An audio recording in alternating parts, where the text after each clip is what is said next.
would not accept to. Come on. Okay, here we go. All right, here we go. So I'm gonna send you a link. Okay. And I can just send it to your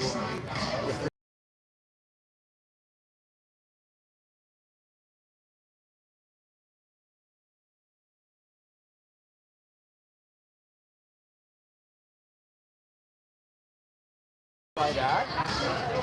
Okay. Okay. Go live together. Join. There we go. And you should also appear. Waiting for host. Okay. Okay. So. Oh no. Right. So turn yours down. Okay. So both of us are on. Okay, Both of us are on. Okay, so I don't need my phone. Depending on what you want people to see. Okay. We're professionals. Here. We are gonna do this. Yeah, this is Will my people see me? Will my people see me? Oh yeah. See, like, Can you guys see both of us? I hope you can. I hope you can. This is what this many degrees can do for you. I already saw The University of Virginia is very proud right now. Fist bump, Ken. Thank you. Long lost for this. Well, they already saw me and sitting around trying to figure out how to get on. All right. So there you go. I'm going to take the ads. This is all set. I don't know. Where do you want to put it? I'm online, guys. Okay. Okay.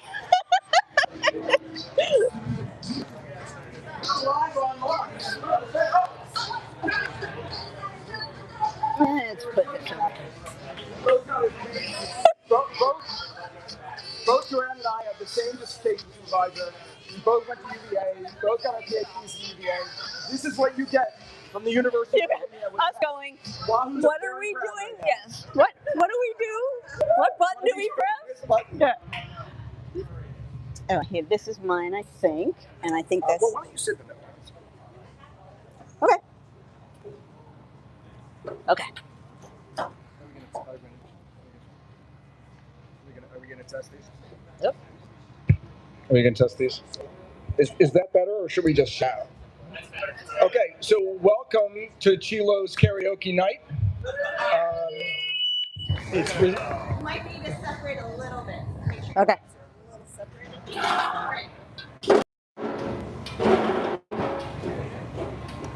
Okay, now let's try. Oh. Okay, but this is better? So far? Okay. I feel like I'm going to have to like... Well, no, hold on. There you go. That's it. Thank you. Let's do this. Would you want to put this up right here? Oh, no.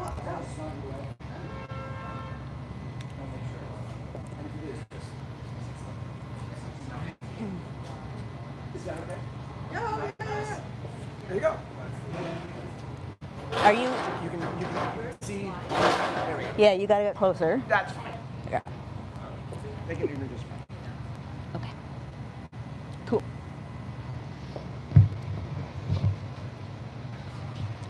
I know, I feel like I'm going to have to... Yeah, I know, right? We've got a proscenium, though, so maybe we should sort of move to the front. Because now we've got a great crowd. This is fantastic. Thank you for coming. I don't want to... I know, but we got a plan today. We have to use the mic. So again, thank you for coming to karaoke. This is Joanne Freeman. But anyway, welcome. Thank you for coming. I mean, honestly, for our chat here tonight. Somebody was supposed to introduce us, but we don't need that, right? This is Joanne Freeman, ladies and gentlemen. Thank you. And if you need to ask me any more about who Joanne Freeman is, you're not at the right conversation. And I'm Tad Stoermer. For this.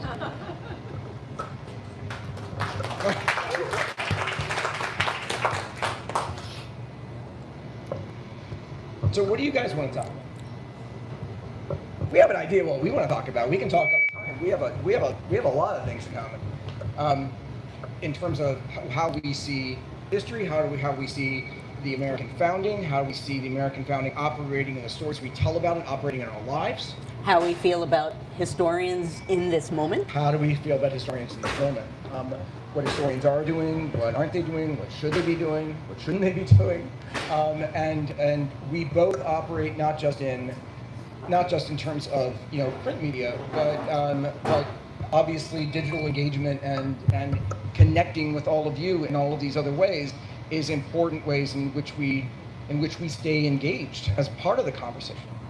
And so in terms of how vital history is in the way it works in your life is something I think that Joanne does when she can't get to sleep. It is true that at night, most nights during the week, between 10 and 10:30, I go live and I live stream, and I talk about what struck me during the day, and just engage with folks, because as Tad just suggested, this is a moment where we damn well better be thinking about a lot of things. Yeah. And history has a lot to tell us about what we've done wrong and right in the past. And there's no way for us to understand where the hell we are unless we know where we've been. So we can sort of, as we have talked about, and a number of you have been at these conversations, as we've talked about the way things haven't worked in terms of understanding change and what you can do about it, what your agency is, and what the patterns of our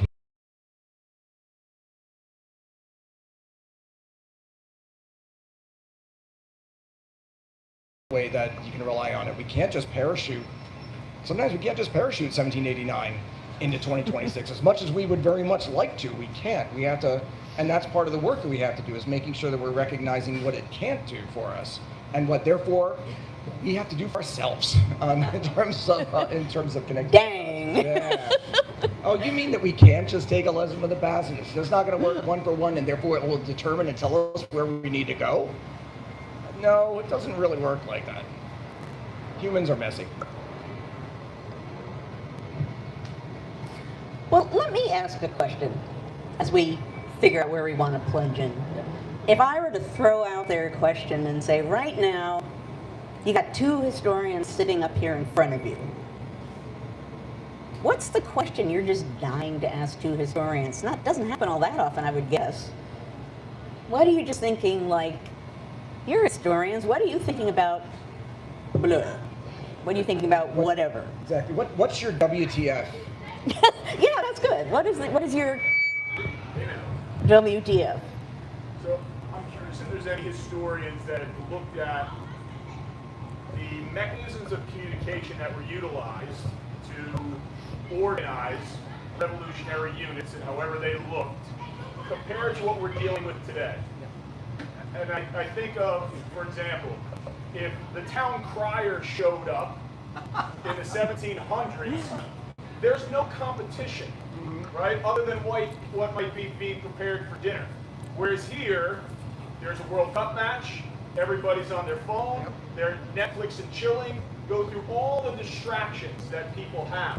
And I wonder how much more difficult it makes that for us to organize. People are so wildly distracted by all of the technology that we have, as opposed to what historians might say. You may go, no, they were distracted in different ways, but at the same levels.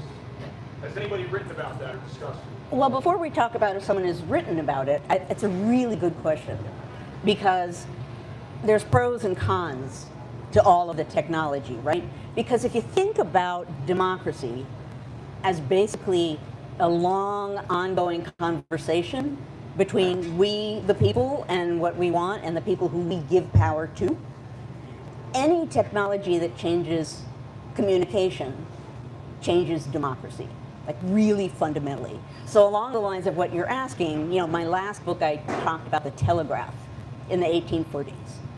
And that freaked out the people in Washington, people in Congress, freaked them out, because they used to be able to say what they wanted and then go to the newspaper offices and smooth over what they said and eliminate what they didn't want heard. And suddenly there would be people from all over the country through the telegraph communicating in 45 minutes. The whole country could know about something.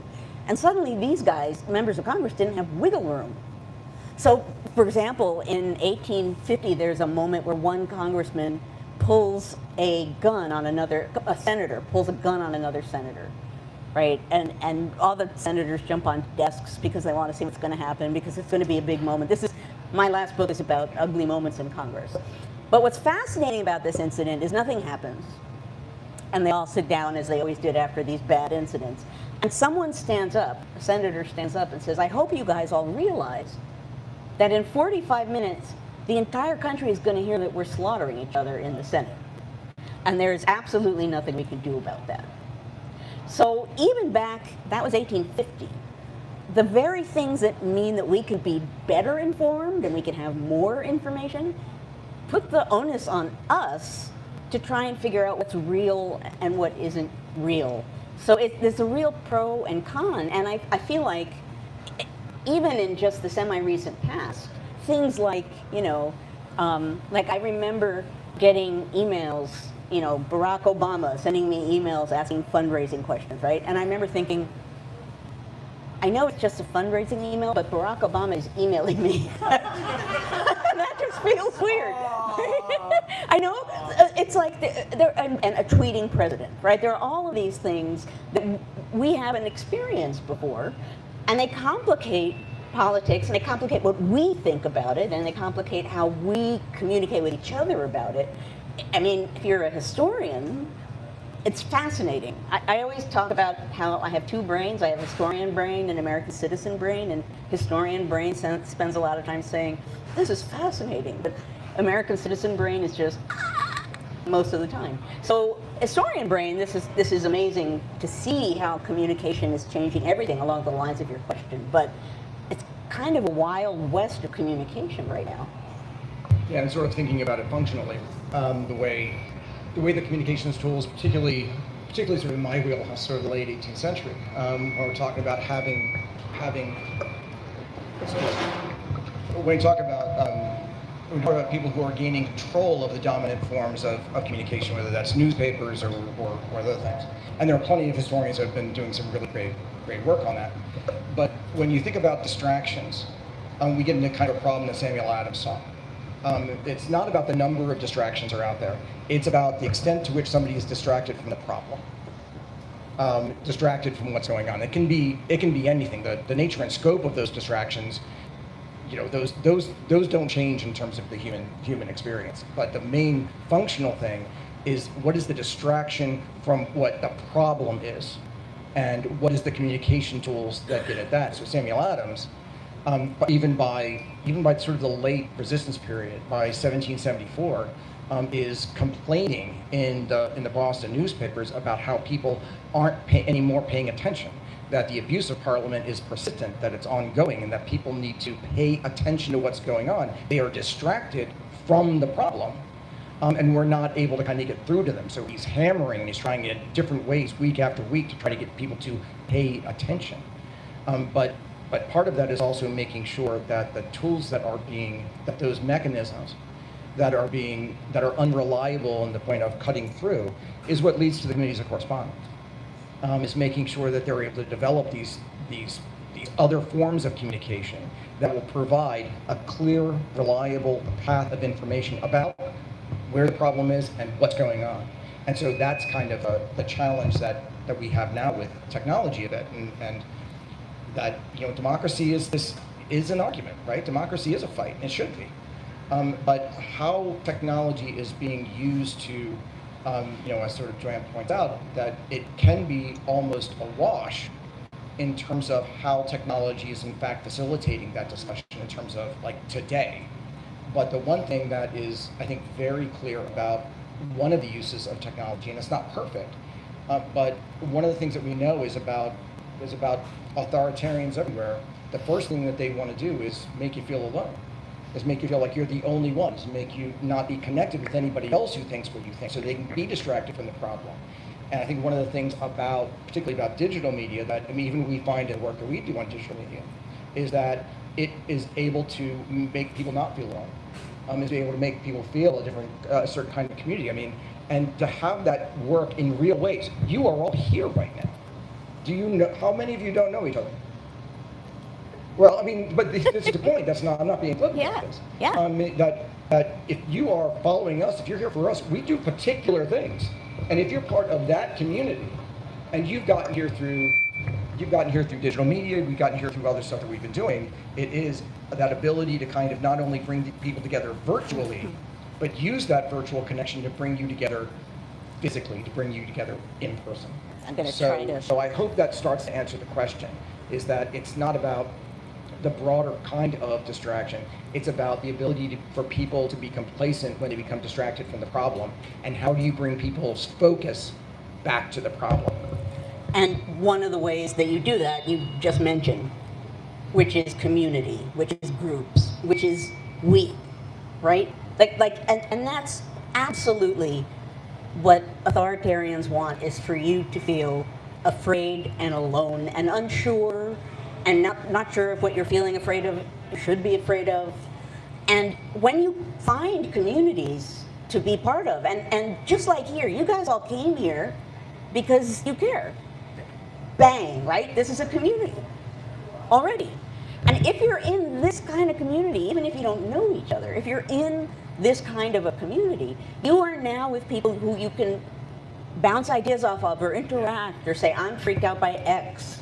Are you freaked out by X? This is such a moment. And to me, one of the fascinating things is that social media or Zoom, right? Zoom, and I always myself feel sometimes like, is a Zoom community really a community? But it is. Well, so if the same people, or a lot of the same people, several nights a week, come together and feel as though there's no other place they have to go where they can talk about this stuff, then already that's just overcoming the isolation that weakens all of us. So, it's now become a joke the number of times I just keep saying, we the people. That's the key to everything.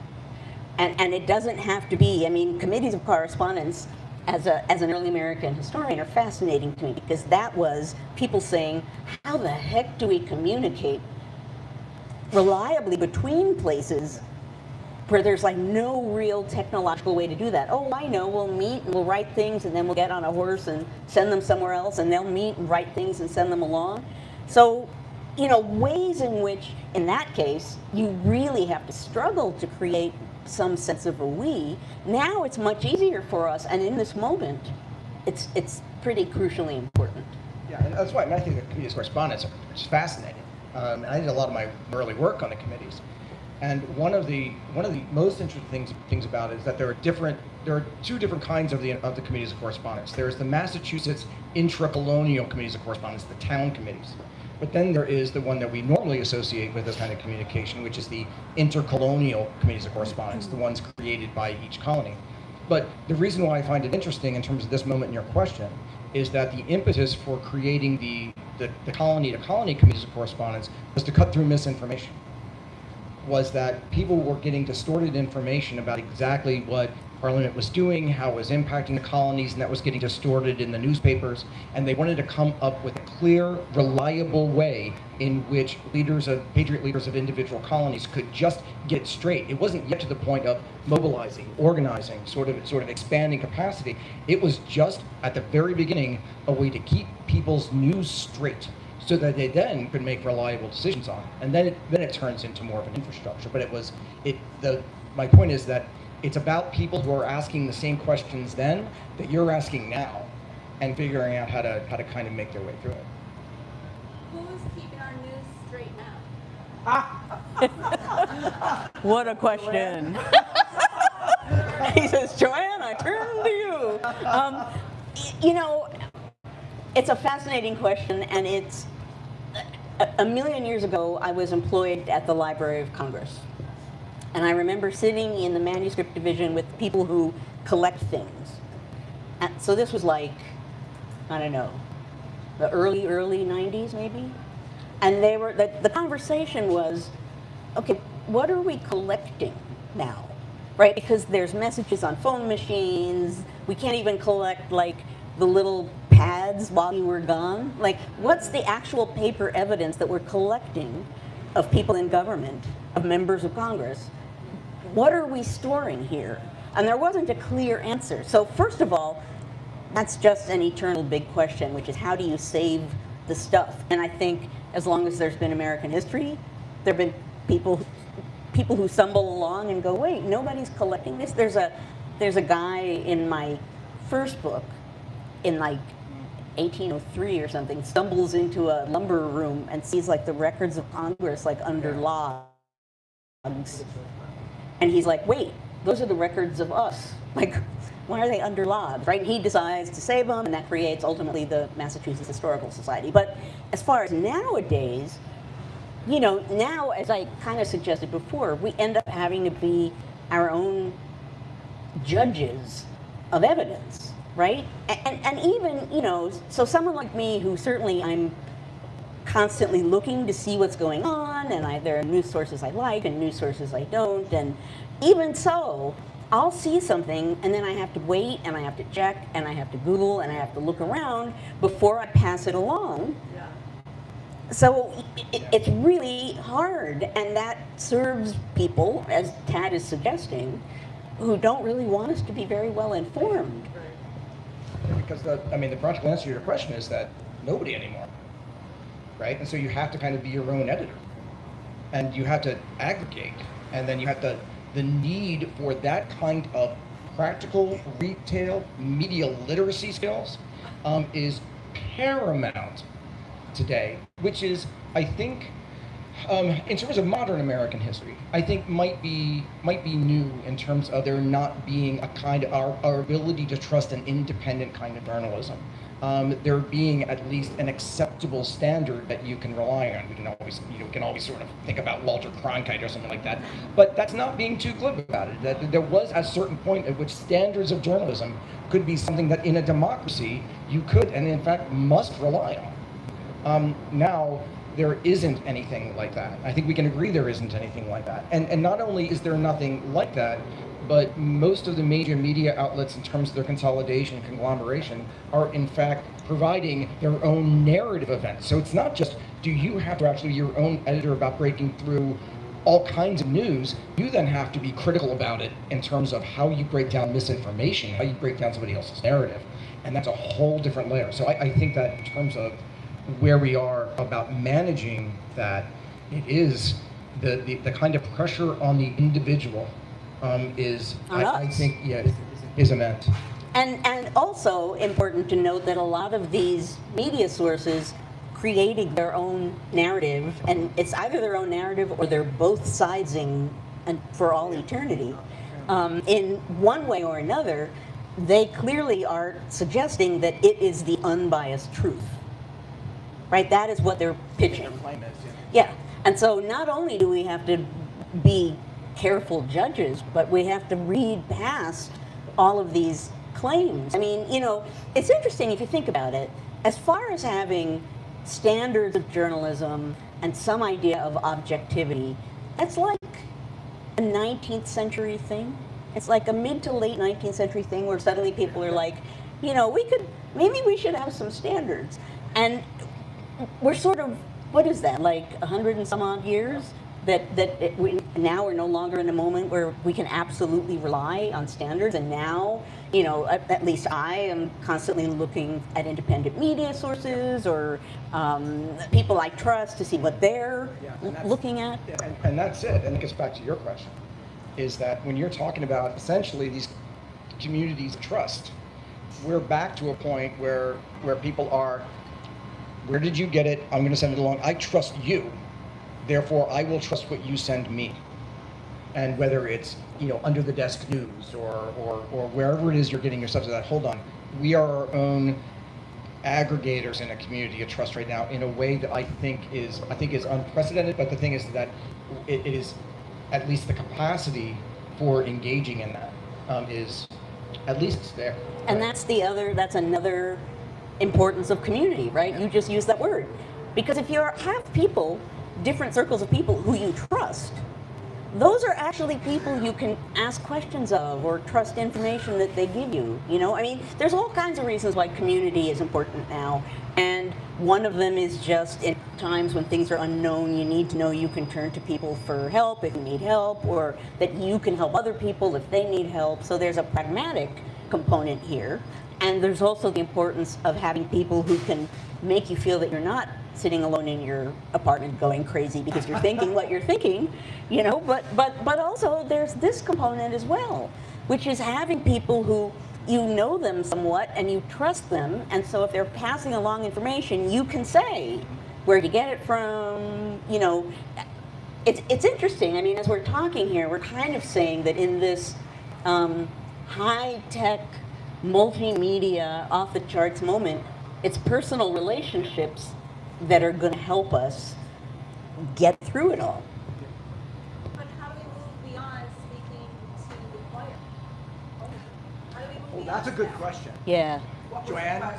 Okay. The question is, and it's a great question, how do you get beyond preaching to the choir? How do you get beyond your own echo chamber? Because it happens on both ends of the spectrum, right? In which we're just listening to each other. It's all confirmation bias. I mean that, and it's not just the sort of like the human condition leaning towards confirmation bias. It is algorithms that are in fact spinning that into a kind of confirmation centrifuge, and that's an entirely different dynamic. So, but getting out of that.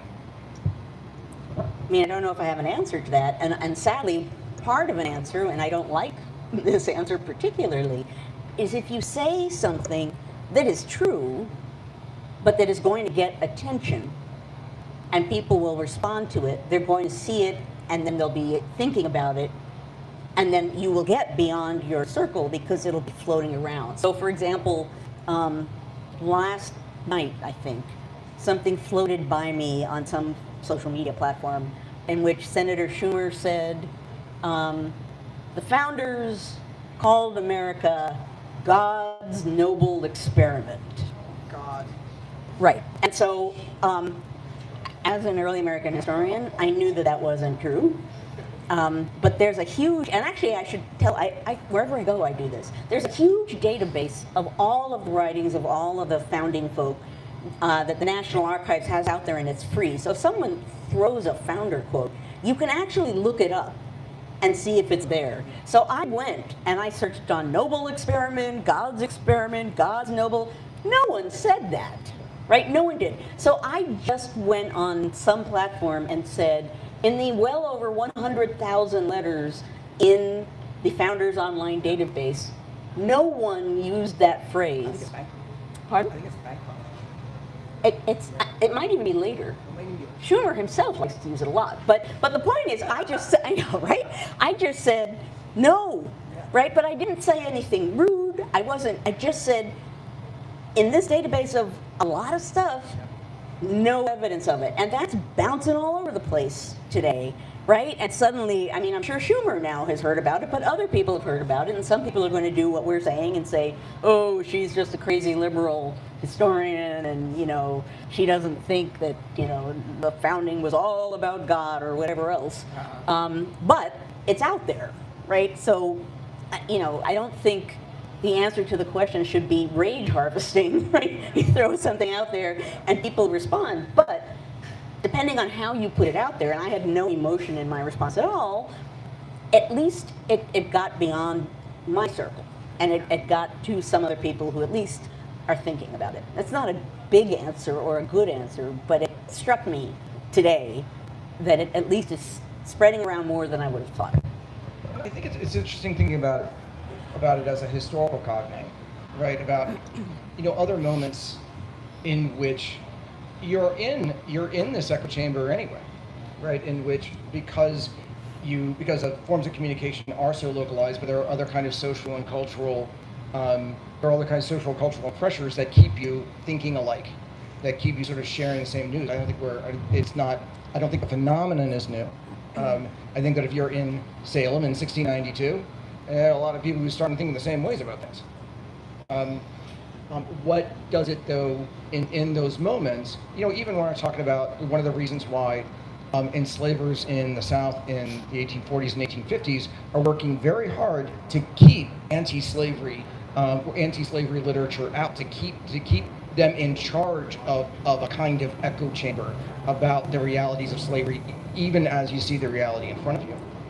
And I think that when we think about moments like that in which people were kicked into thinking in other ways and sort of recognizing a different truth, of getting out of their echo chambers, I think it has always been another kind of source of information that hits them hard, that is almost jarring, that is disruptive, that makes them start thinking about other ways in order to actually break into that. But it tends to be, historically, it tends to be fairly disruptive to do that.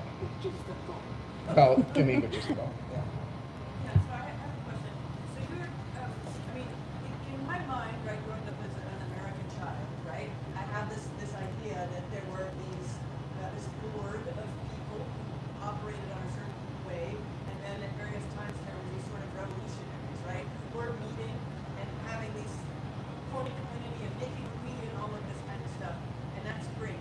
And I agree with everything that you're saying. What worries me is that there's a horseshoe, right? There's the other side of people who are also meeting and having a community and finding each other and developing these ideas, which are super scary, right? And I know you kind of said it's a give and take technology, right? But has that happened before, where you deeply had, I don't know, people fighting the power, or maybe people fighting the Yeah, sure. sides? No, it's a good question, but yeah, hell yeah. Think about it. We can think about sort of the territory of Joanne's last book, but we can think about it in terms of, I hate microphone. Can you guys hear me? So I don't have to worry about this. We can think about it in terms of, let's get back to the enslaved, right? They're doing all this. All the people who are propping up the slave economy, who are part of the enslaver power in the Civil War era, it's not that they're not continuing to be organized. It's not that they're continuing to sort of rally their own troops, whether it's the fire eaters, right? That they are continuing to go ahead and organize while, almost in reaction to what the anti-slavery resistance is doing. You do have those kind of separate dynamics because they're reacting to, in many ways, they're reacting to the anti-slavery threat coming out of those in the main. And they see that organizing, and they do more organizing themselves. So you are seeing that at the time. You don't see it very much during the Revolution. Loyalists don't get their wheels under them until very late, and by then it's too late. But I think that you can see it, at least in terms of the First Republic period. I think you can see that to an extent by the time you get to the 1840s and 50s. And here's something to bear in mind about that, because absolutely it happens a lot. But it doesn't mean that both sides who are organizing and communicating and one seems scary to us and one doesn't mean that they have the same amount of support or strength. Yeah. And so, I think about, again, my book about Southerners in Congress trying to stop Northern congressmen from talking about slavery, from opposing slavery. And what they did is they were armed, they had knives and guns, and they used threatening posture, they waved their guns around, they shoved people, they used threats to intimidate people into not seeing anything, despite the fact that they weren't necessarily this outrageous strength. Yeah. And I think about that all the time now, Yeah. because very much there are people right now who have power and have less than they are claiming to have. And what they are doing is trying to intimidate us into thinking they're more powerful than they are, and there are more of them than they are, and they're more coordinated than they are. And that's another way in which we have to be really aware that sometimes things that seem and are really scary, it's a ploy. It's an attempt to make us to suppress ourselves. And it's not as though that's always easy to tell, but there's a lot of that going on right now. And it's important to recognize, at least in my work, when I've seen in terms of resistance dynamics historically, that these aren't values neutral. It's not really a horseshoe when you talk about when folks on the right are organizing and doing all of these things. The kind of tactics they deploy tend historically to be different than a kind of a rights-based resistance. And that's because the goals require different kinds of tactics because of the way you want to achieve change. A rights-based resistance requires a kind of broader kind of structural change, whereas a right kind of operation tends to be to limit freedom, to limit rights, and they're deploying exactly what it is that Joanne's talking about. They organize to deploy tactics that atomize, that isolate. They're the ones that, in fact, will deploy violence for violence's sake because of the chilling effect that violence has to create fear, to stamp dissent, to keep people from acting. That is enough to do the work that they want it to do. And so they have a different toolkit. Historically, they have a different toolkit because they can rely on things like pure violence in order to achieve a very clear goal for them, stasis, by keeping people from doing anything. If you need people to act and organize at scale for structural change, you have to organize in much, much different ways. So it's not values neutral. Does that make sense? And it doesn't take very much in the realm of violence. Yeah, it doesn't take much. It's a handful of representative acts, right? It's just look what we're capable of, 1, 2, 3. Now go off and quiet yourselves and sit down and shut up, which is, what my Southern congressman, the Southern congressman I wrote about, we're doing, right? You're going to be too scared to stand up now because who knows what's going to happen. And that's the dynamic. It's bullying as politics. Well, what do you I want to hear what you think coming out of that. I mean, I think that's a very good point. I think the point in the tactics is really, really important, and it's like a bring everybody together versus overpower everybody, right? A small group overpowering. It's different, obviously. But then I look at USA, right? Sure. And they are trying to get that grassroots, and you have that sort of populist, I don't know if I'm using the right word, right? But you are getting this, some of those tactics that maybe we might use, and they're using, where people are buying in. They're not reducing, right? They're not overpowering. So, I don't know. Well, when you think about Project 2025, and you think about all the organizing that it took in order to implement that, and then all of the tactical things they had to do to gain control of levers of power to, in fact, implement structural change, to reduce rights and liberties, you're absolutely right. And one of the critiques of the Democratic Party and of the left has been not just thinking in strategic ways, because they're certainly not doing that, but absolutely not thinking in tactical ways about how to kind of deploy the same system, And long-term tactical. Yeah, right. And so, but when we think about things like January 6th too, that here is in fact, this is in fact an organized conspiracy, right? In order to achieve power to change this very particular goal. So on a certain level, you're right.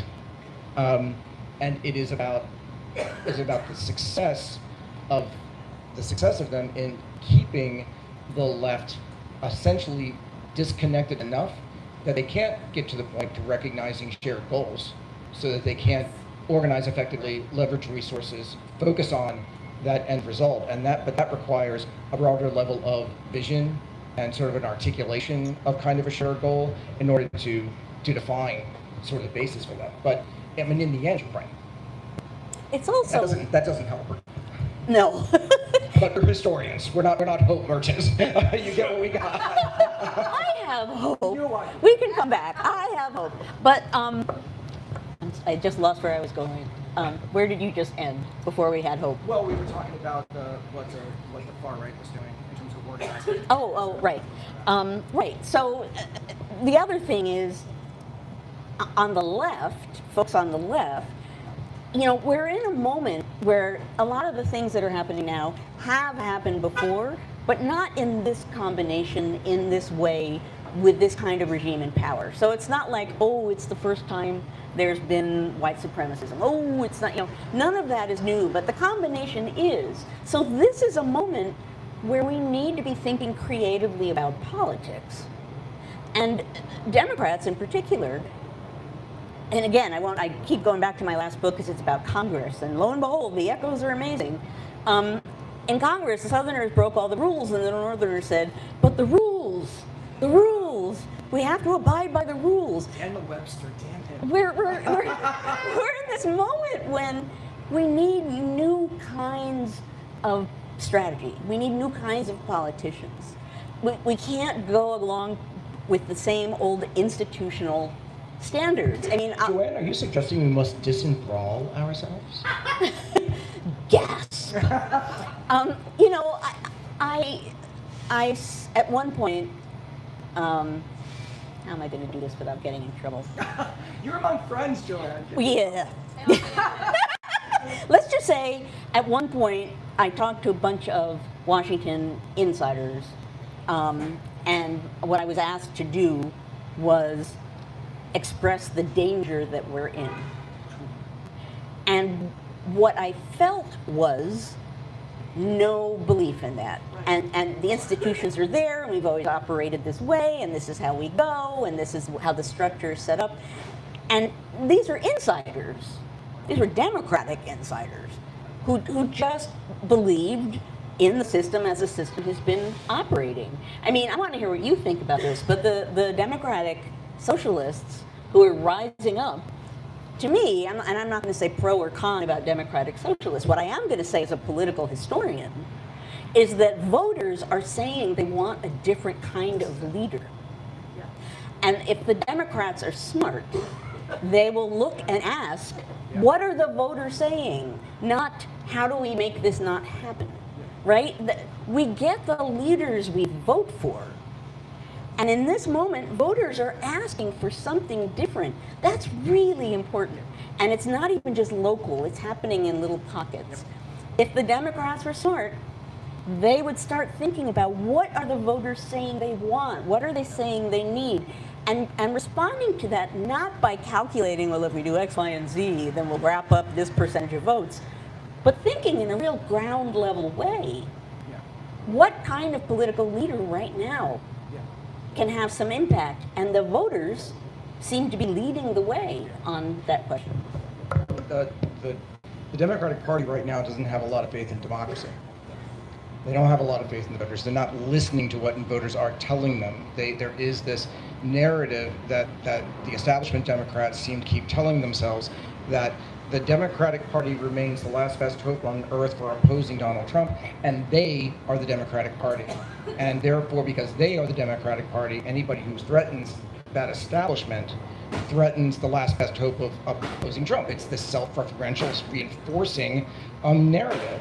When if you get rid of, and this is something I have a lot of conversations about today, if you just put the damn language about Democratic Socialists aside, don't take the bait about the broader implications. Oh my God, they're communists. Oh my God, they're godless. It is about what, in fact, the voters are saying that they represent functionally. They represent change. They represent a different approach. They represent a stronger fight. They represent a different kind of vision for what can be achieved to oppose what's going on. Something more aggressive, something more creative, but something much more rigorous. That is the key message. The key message isn't that, oh my God, Democratic Socialists are winning all over the place. It is anti-establishment candidates are gaining purchase among voters. Voters are saying they want the fight, they want the change, they want people who are in fact representing this kind of future and this kind of fight. And so I think that's where when other folks, there's a piece this morning in the Washington Post in which the Third Wave, which is a group of kind of centrist Democrats in DC, they wrote an op-ed saying, the Democratic Party right now needs to fight DSA, not accommodate them. Yeah, absolutely. How absurd is that 4 months from the midterm? Opposite of what, it's the opposite, because the voters are speaking, right? And Democratic Socialist or not is not the point. The point is voters want something, and that matters. The ultimate irony here is that the Republican Party, the original Republican Party in the 1850s, comes along because Northerners, a group of Northerners say, we're going to fight the slave power. and they position themselves as fighters in a way that the North hadn't before. And they get a lot of power really quickly because they say we're a different kind of politician. And they say that again and again in Congress. Some of these Northerners, there would be Southerners who would try and shut them up and bully them, and these Northerners, these Republicans, would stand up and say, yeah, we're a different kind of Northerner now. Yeah. Well, and I mean, the two dominant establishment parties, the Democrats and the Whigs, this is what brings down the Whigs. They cannot adjust, they cannot adapt to that sort of a kind of insurgency. The Republicans were, they offered something and the people wanted it and responded that way. And in a very few number of years, they had a president, a Republican president, which is bonkers, right? In just a couple of years, Abraham Lincoln, like, bam. But it was because people wanted that kind of leader. It wasn't that they said, I think I shall support the Republican Party. It was, well, these guys say they're going to push back. I mean, just think about now. This is how quickly it worked for the Republicans. It took, 6 years? 1854 to 60? I mean, think about that. In 1853, if somebody were to tell you there was going to be a Republican president in 1860, you've never heard of a Republican what? A Republican small r? Aren't we all Republicans in that sense? That there would be a Republican Party electing a president and a big chunk of Congress by 1860.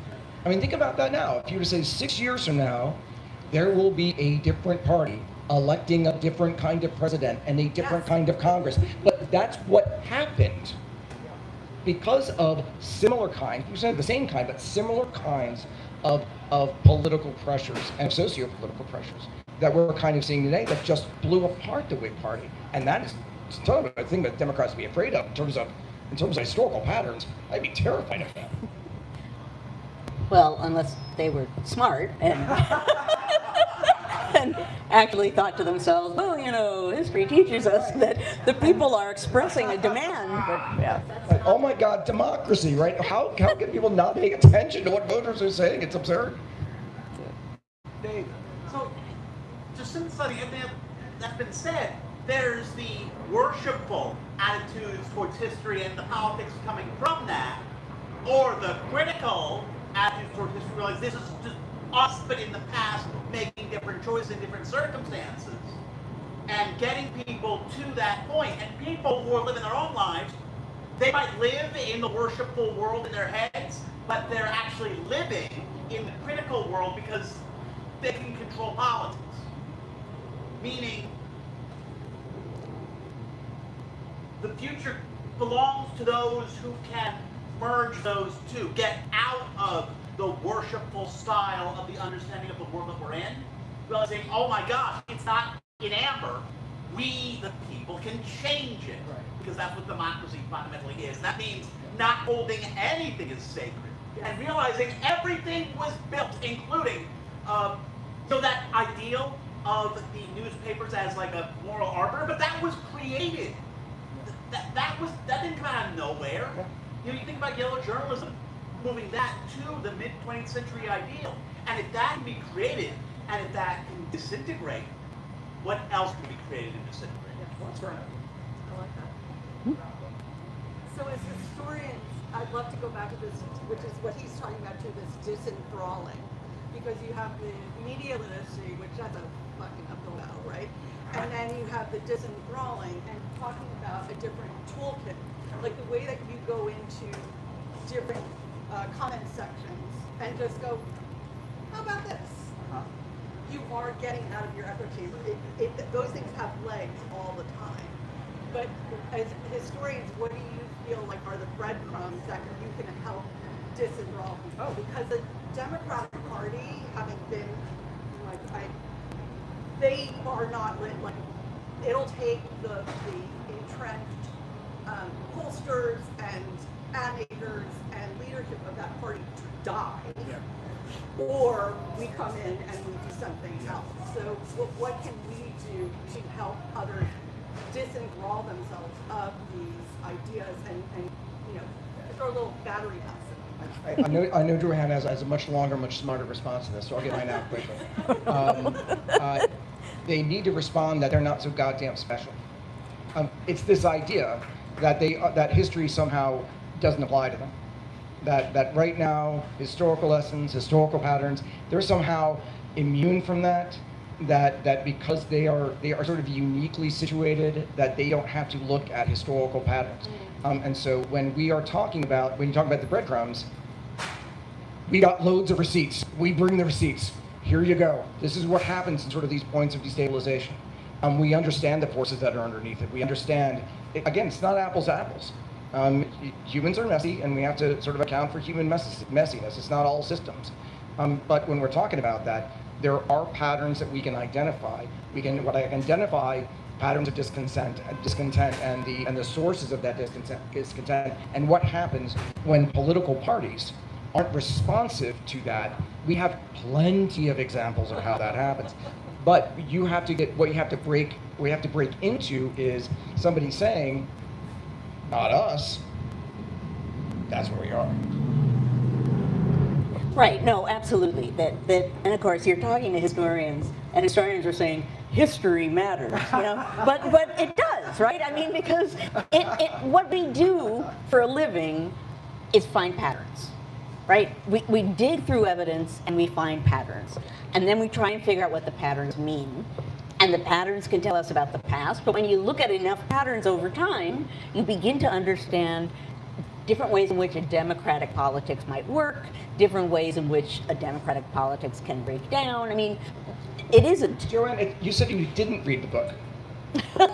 I did not. Okay, so that's actually a nice explanation of the book, right? It's about pattern recognition. Pattern recognition. I did not. And I have to explain before you make me look bad, Tad. I am not going to make you. I contacted him about a week ago, and I'm like, Tad, I don't yet have a copy of the book. I need a copy of the book. And Tad said, do you really need it? Not my fault. Not my fault. But the reason is, Joanne knows most of the stuff that's in the book. Knows it's new. If it was new, I wouldn't be writing it, right? I'm not that kind of historian. No, this is about that. For those of you who've read the book or have been following me as or part of this community, is about sort of understanding actually how that power operates, when it becomes abusive, how people respond to abusive authority, what they can do about it, and how they work through doing that through the First Republic, because that sets the foundation of how our response to our political culture is shaped and how our political culture shapes responses to abusive authority after that. But it is, how do I identify those patterns that we can apply in terms of protest, opposition, active resistance, escalation, and then push back against that inevitably comes from those in the establishment, those in authority. And so that's my point. My point was that you didn't need to. Right? Thank you very much. Thank you very much. You had your hand up for a while. Yeah. Thinking about Arthur Schlesinger's ideas of political cycles. Oh, we would. You mentioned Schlesinger in a video recently, Yeah. but it just made me want to ask a lot of questions. I'm curious what your thoughts are on the way he thought it was important to push people towards the center to avoid authoritarianism. Yeah. And what effect that had on the last 40, 50 years. Yeah. Because it seems like a really convenient explanation for why they were kind of pushovers for a while. Yeah. But that's my amateur understanding. I wanted to understand what historians actually do. Yeah. I really like Schlesinger, right, for all kinds of reasons. His experience is in the right place. One of the first things he did is work. He took a break from Harvard during World War II to go work for the OSS and be in partnership with the Office of War Information. And Herbert Marcuse, too. Yeah, no, exactly. In order to come up with a kind of consensus way of thinking about things that would provide a common identity to mobilize white people to, in fact, fight the Nazis. Right, that's part of one of the main goals of the Office of War Information during World War II is how do you go ahead and create a unifying message that will mobilize white people who weren't terribly inclined to fight the Nazis and black Americans who weren't terribly inclined to fight a country that wasn't doing anything for them.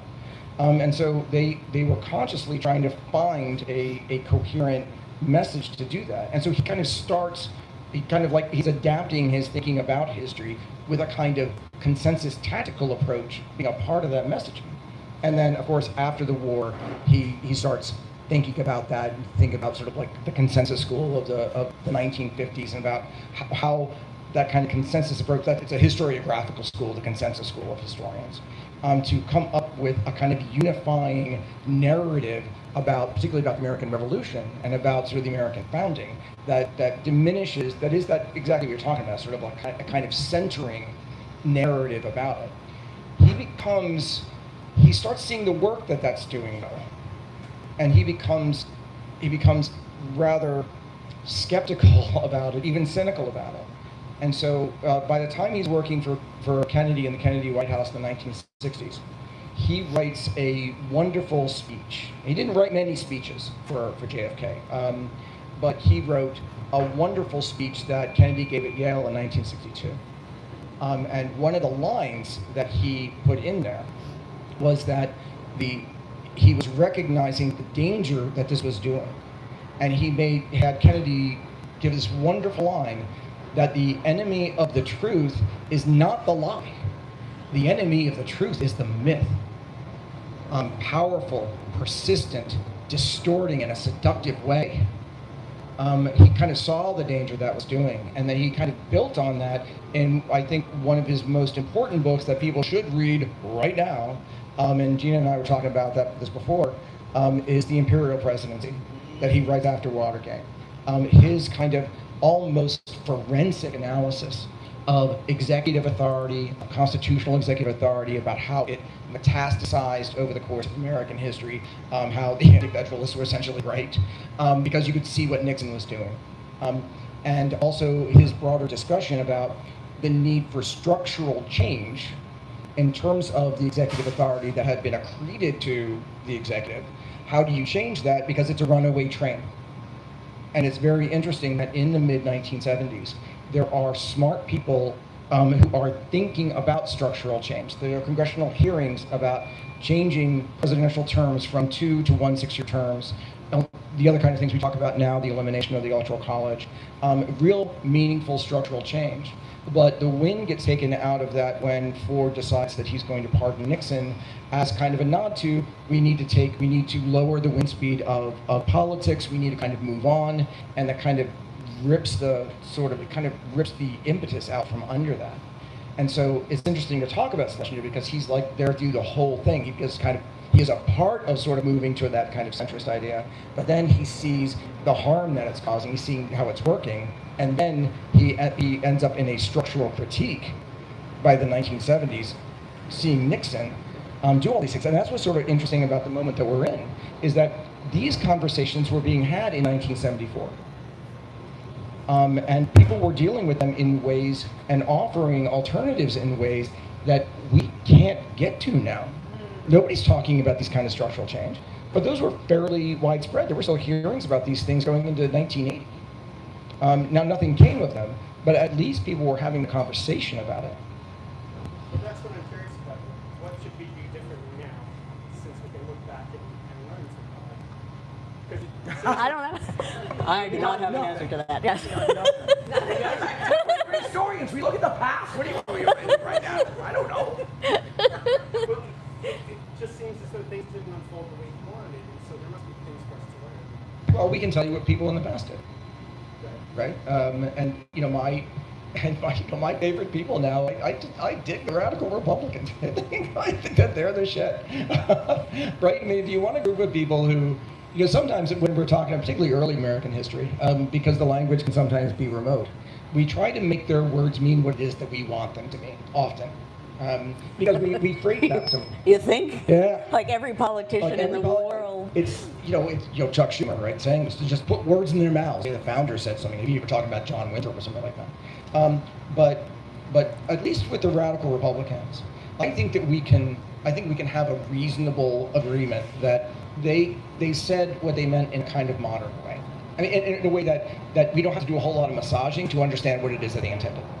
And they acted on that in ways that I think that we would find extraordinary today, in terms of what they did in terms of bending congressional rules and taking aggressive advantage of congressional authority and responsibilities and doing things like reconfiguring Supreme Court jurisdiction and things like that.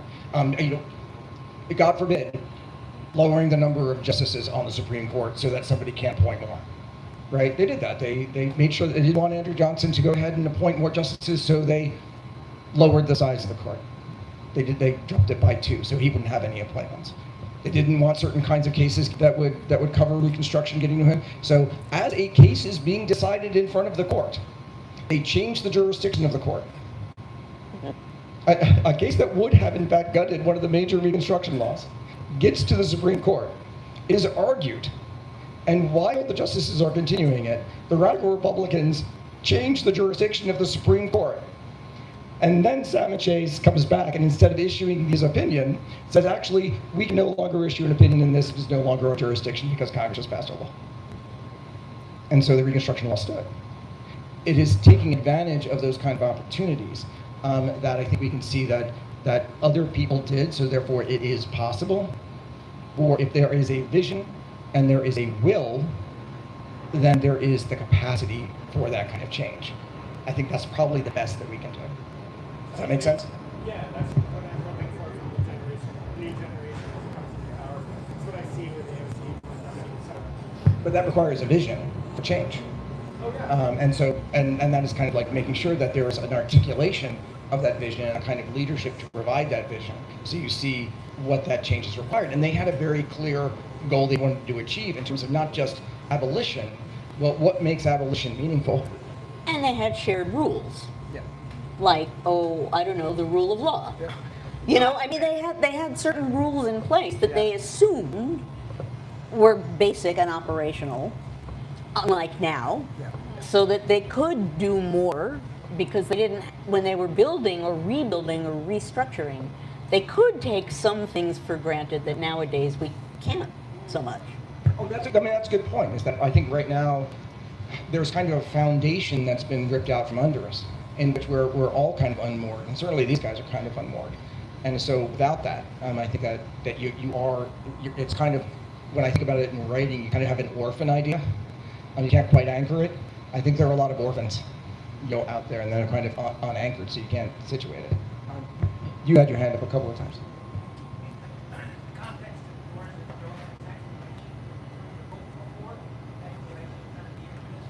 Yeah.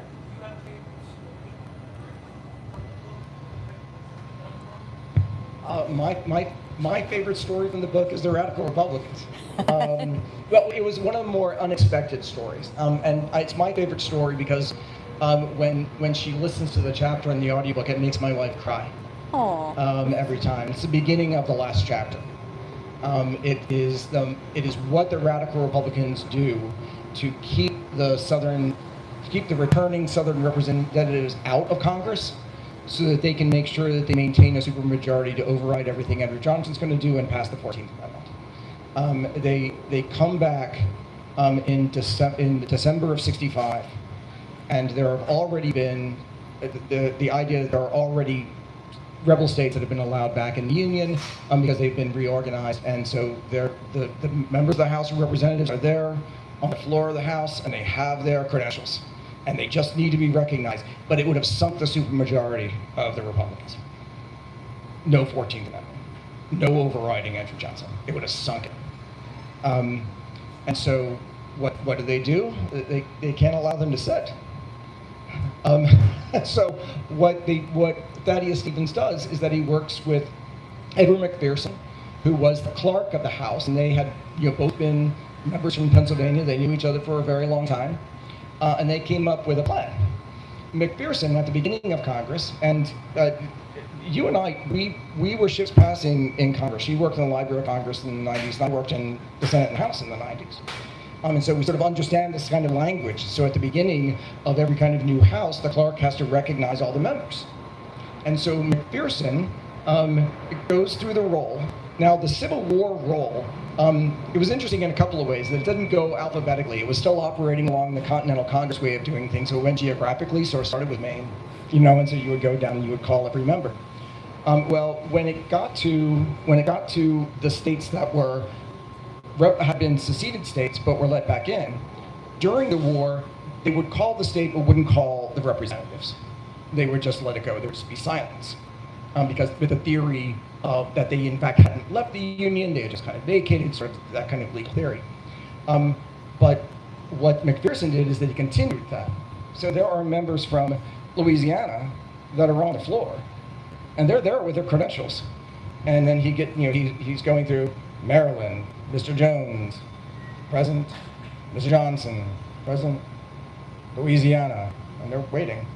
Nothing. They're standing with their credentials. Silence. And then he moves on to the next state, and he moves on to the next state, and the next formerly rebel state that's there that has members on the floor. Nothing. And so there's a member from New York who's like, oh, hold on, wait, we've got sort of a point of order here, and they won't recognize him because they're not finished with the role. You can't. Somebody else raises a point of order, and Thaddeus Stevens says, actually, you can't interrupt the call of the roll. And so McPherson continues. And then one of the other non-recognized members starts yelling and says, well, the gentleman's not on the roll. We can't interrupt the call of the roll. And he gets to the end of the roll, not having called the 7 or 8 returning members. And then now that the roll is done, because if the order was you can't interrupt the call of the roll, the order is done. The call of the order is done, so you can now talk, right? Well, one of the members left out, starts raising his hand, and the guy says, well, you can't be recognized. You weren't part of the order. You're not in Congress. Yeah, you're not in Congress. You have no privileges on this floor. So they're kept out, and then the immediate next thing that they do is that they create a committee in order to review the returning credentials of all those members to determine whether they're sufficiently loyal so they should let back in. It is their way of absolutely controlling who is allowed to get back in and when, so that they can maintain their supermajority. But without that move, none of the rest happens. But here's an interesting thing about that too, is that when the Southerners try to come back after the Civil War, they assume that they are going to come back and maintain control in the way they did before. They come back with the weapons, they come back with the attitude, they come back assuming that they're just going to bully their way into power. And the Northerners now have won that war. So the Northerners make it pretty clear, no, right? You are no longer in control, we're setting the rules. And actually, Thaddeus Stevens is my favorite on this count. Thaddeus Stevens is wonderful. Thaddeus Stevens, I think it's Louisiana, is trying to get back in. This is it, right? And Thaddeus Stevens stands up and says, a lot of you here weren't around in the 1850s. A lot of you here didn't know what it felt like to have these guys with their guns and their knives trying to run us down or stab us or push us. I remember. Do we want these guys back in here? No. Powerful moment. But the reason I bring it up is there's a moment in which standards changed because the people who won that war said, okay, you guys governed this way before, you used violence, you used threats, you lost. What was Sumner's line? That we're not going to lose in council what was won in the war? It's recognizing the states, recognizing what had changed. That had to mean something. And so they applied sort of a new standard. That's why Reconstruction is the most understudied and underappreciated moment in our history. It is the second founding, it is a new founding, it is a second revolution and a more meaningful one. And so that it is that moment and thinking about what people were doing and why that really was my favorite. My other favorite is actually a part of that. Before you do that, let me just recommend Manisha Sinha's book. It's Reconstruction. It's the second founding. So anyway, go. Which I refer to in the chapter. She's wonderful on this. But there is a moment that makes that moment make sense. And it is in the spring of 1865. Lincoln has cut a deal with Louisiana in order to get them back into the Union earlier. And the problem is that for the radical Republicans, the problem is that while the reconstructed Louisiana Constitution would recognize free black people, would recognize the end of slavery, it would not grant black people the right to vote. Which was something that radical Republicans very much wanted and very much needed. And so they were not going to, but Lincoln wanted this done. He wanted a very quick reconciliation. And he wanted the Louisiana senators to be seated. Again, this is the spring of '65. So in something that is the precursor of what happens in December, the Louisiana senators show up and there is a bill introduced on the floor of the Senate to seat them. which would have created a very dangerous precedent for getting them in the House. So what Charles Sumner does, and this is 3 days before the end of Congress, and if you know anything about Congress, the main thing that they want to do towards the end of Congress is go home. And they still had some procedural bills to go ahead and pass, some funding bills they had to pass, and work that had to get done. And you can really play on the fact that they desperately want to go home. So it's 3 days before the end of Congress. Lincoln thinks that they can get through quickly. Sumner gets up and he starts talking, and he doesn't stop. He's not going to let them back in. And then he keeps talking, and he keeps talking. This goes on for almost 3 days. It is one of the longest filibusters of the period. And he is joined by allies in order to extend that. And it got to the point where the managers of that bill had to tell Lincoln, we got to drop this. They're not going to stop. It's only a couple of days left. We got to get this other stuff done. We got to go home. You are going to lose this.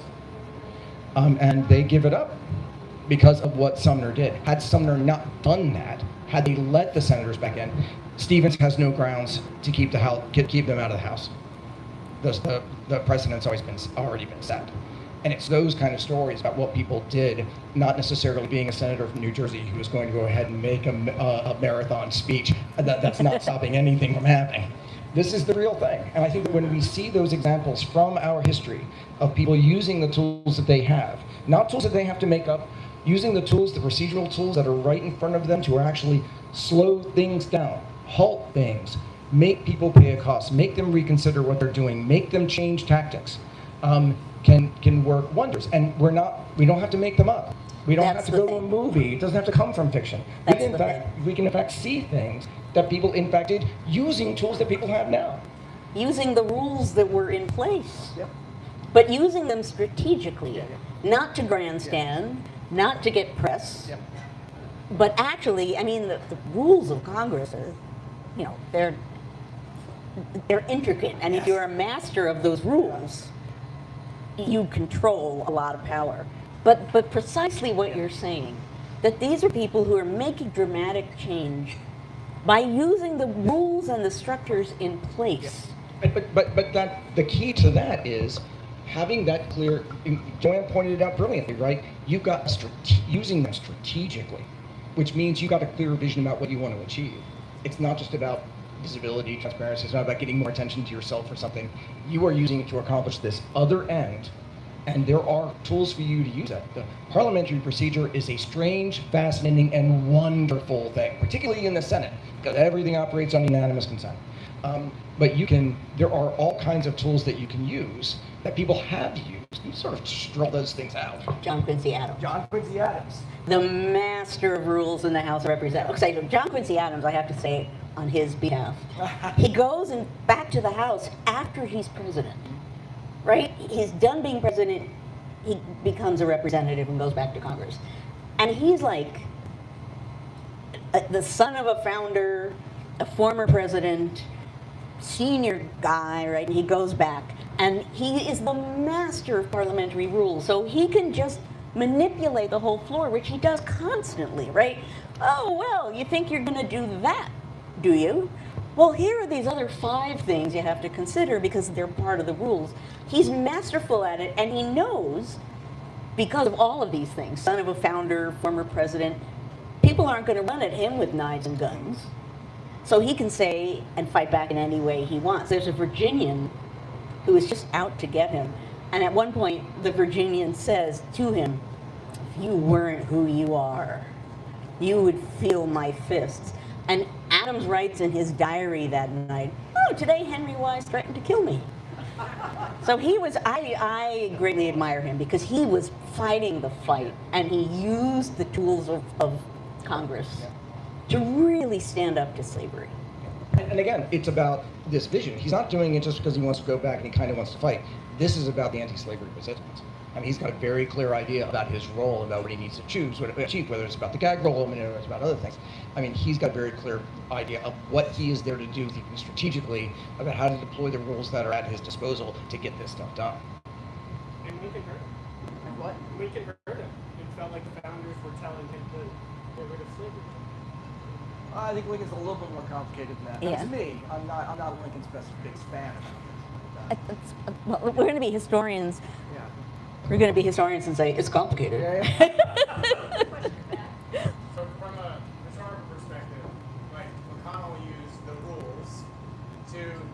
by a Supreme Court now. And of course, everyone was like, well, that's not fair. But he used the rules. And now we don't like the outcome of that using the rules. And we like the outcome of what the Reconstructionists did in using the rules. So from a historical perspective, how do you sort of look at those things where they're using the rules to get an outcome, and you personally have an opinion one way or another about whether that is good or not? You seem to be excited about these radical Republicans who were able to manipulate the rules to get the outcome that we all think is a good outcome. Yeah. What do you make of McConnell? If What do you their make of decision McConnell? was something other, Yeah. how would history view that as an abuse of power, if you will? No, I mean they're using the same tactics to achieve their goals in that sense. The problem is that nobody's willing to beat them. Use them too.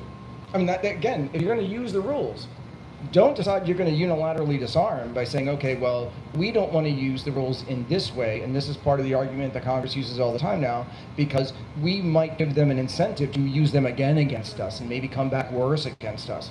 We want to make sure that we're preserving the grounds for comedy and for bipartisanship in the future by not deploying these tactics in the same way that they did. Why? Because we're going to occupy some sort of ridiculous moral high ground. That Oh, and that's the thing. Yeah. That's the thing, and that's what the Northerners did for a very long time in the 19th century in Congress. Was the Southerners are running around with the guns and the knives and gagging and everything else, like trying to maintain control, and the Northerners were, well, we're the adults in the room. Yep. And we are going to obey the institution, and we can't possibly. John Quincy Adams had a name for the speeches. So the Southerner would do something crazy, and then the Northerners would say, "Oh, the rules! Oh, the rules!" And John Quincy Adams called them lamentation speeches. So something would happen in Congress, and he would say in his diary, and then the lamentation speeches began. So it's very unbalanced. And this is the whole point of, this is one of Thoreau's main points of resistance to civil government, which later becomes civil disobedience.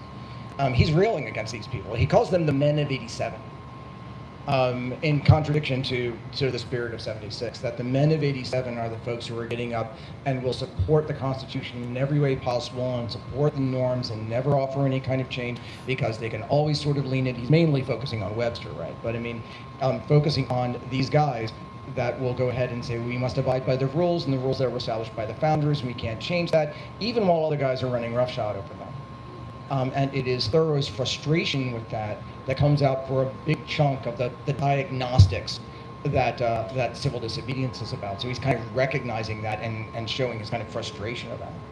And I just want to point out, I love the fact that you and I are sitting here and we're like being historians going like, Thaddeus Stevens, John Quincy Adams, and we're doing that over the guys who push back. Yeah. Right? We are, I always feel that way about these guys. Yeah. Because they stood up and they pushed back. Yeah. And at a time where a lot of people were not necessarily doing that. So I just have to register the fact you and I are like waxing enthusiastic about these guys. Yeah! You were referencing Cory Booker. Did I? How, from the historical read, how could he have been like Oh. How could he have been more? that would require Oh. him wanting to be more impactful. But he did impeach him. No, he didn't. He made a long speech. I made a long speech sort of outside of actually any kind of procedure that, in fact, he would have held up. So how do we get here from there, from what you're talking about? Do it in a way that actually holds up something.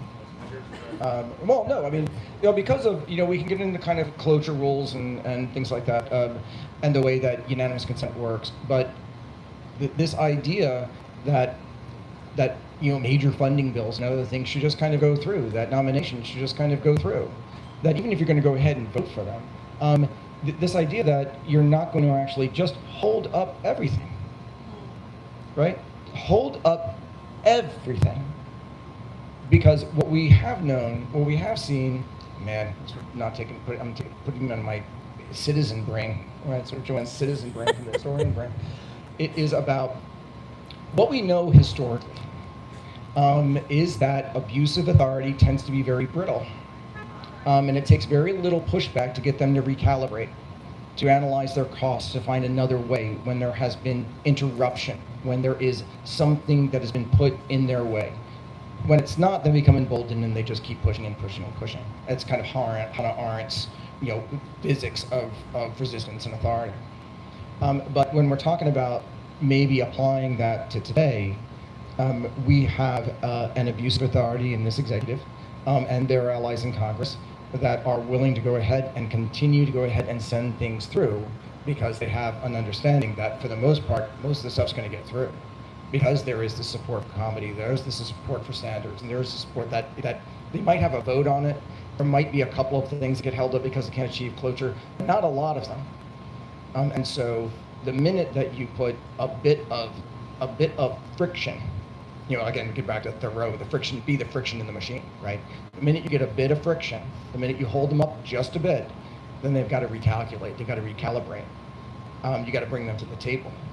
And so it's that kind of thing where you could say the way people in the past used the rules in order to be the friction machine, to come up their work, to make them recalibrate, find another way, impose something of a cost, even if that cost is time and annoyance, particularly on things that they care about.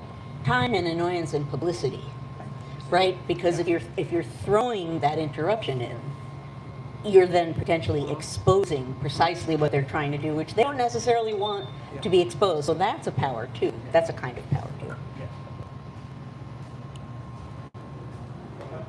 As I'm listening to the conversation, and all the questions that are getting asked, I feel like from the audience, the unasked question is like, what do we do? Right? What do we do? And just a bit of my background, I'm an activist and organizer with 30 years experience. I'm involved with the Refuse Fascism movement right now as a national organizer. You remember when Governor Christie screened the guy? Thank you. When Governor Christie screened the guy to sit down and shut up like 10 years ago? That was me, standing up for her. Yeah. Anybody here learn about the Nike sweatshop issue in high school or college? Not to pat myself in the back. I'm probably the guy you learned about why you learned about that. I lost my job because I refused to wear Nike when I was a D1 coach. I moved to Indonesia to go live with factory workers and organize them. I'm sharing all this stuff to say what I'm about to share is coming from this space. The critical question that everyone here needs to ask if we want to stop the fascist regime from continuing to consolidate its power is, what are you willing to sacrifice? That's it. That's it. You mentioned war, and we go right over it. Well, there was a war. War. People died. People took up arms. People had bayonets jammed into their neck. People jammed bayonets into other people's necks. If you believe in nonviolent resistance like I do as a King, Gandhi, Mandela. Mandela was in jail for 28 years.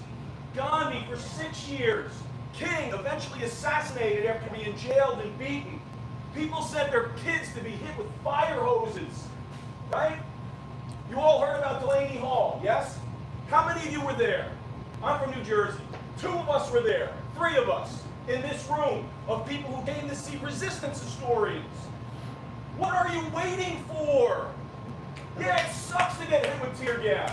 I got doxxed by a right-wing propagandist 3 weeks ago. My business got vandalized. My car got keyed. I got death threats. I got the FBI asking people questions about me now. This is what we have to ask, to look in the mirror and say, what am I willing to sacrifice for the Republic? Because through every page of that book, there's blood on it. People were willing to kill and die. Again, I believe in nonviolent resistance. I believe in the ways of Gandhi. I'm a Catholic social justice activist, right? The guy that moved my heart was willing to die on a cross to stand up against the injustice in his time. And his example is one that Gandhi pulled on. King, Mandela, Dorothy Day. Go through the laundry list of nonviolent activists. But we've each got to look in the mirror. Are we thinking like revolutionaries? Are we acting like revolutionaries? Little lessons, right? My friend Lady's sitting over there. I'm so glad that she came. One of the things that I do when I come into a room like this, I already know 3 points of exit. Because I'm concerned about what could potentially happen. You know who I learned that from? Her. You know why? She was in the Reformasi movement in Indonesia in 1998. One of the student leaders on the front lines. And when I went over to Indonesia, that was my translator and guide.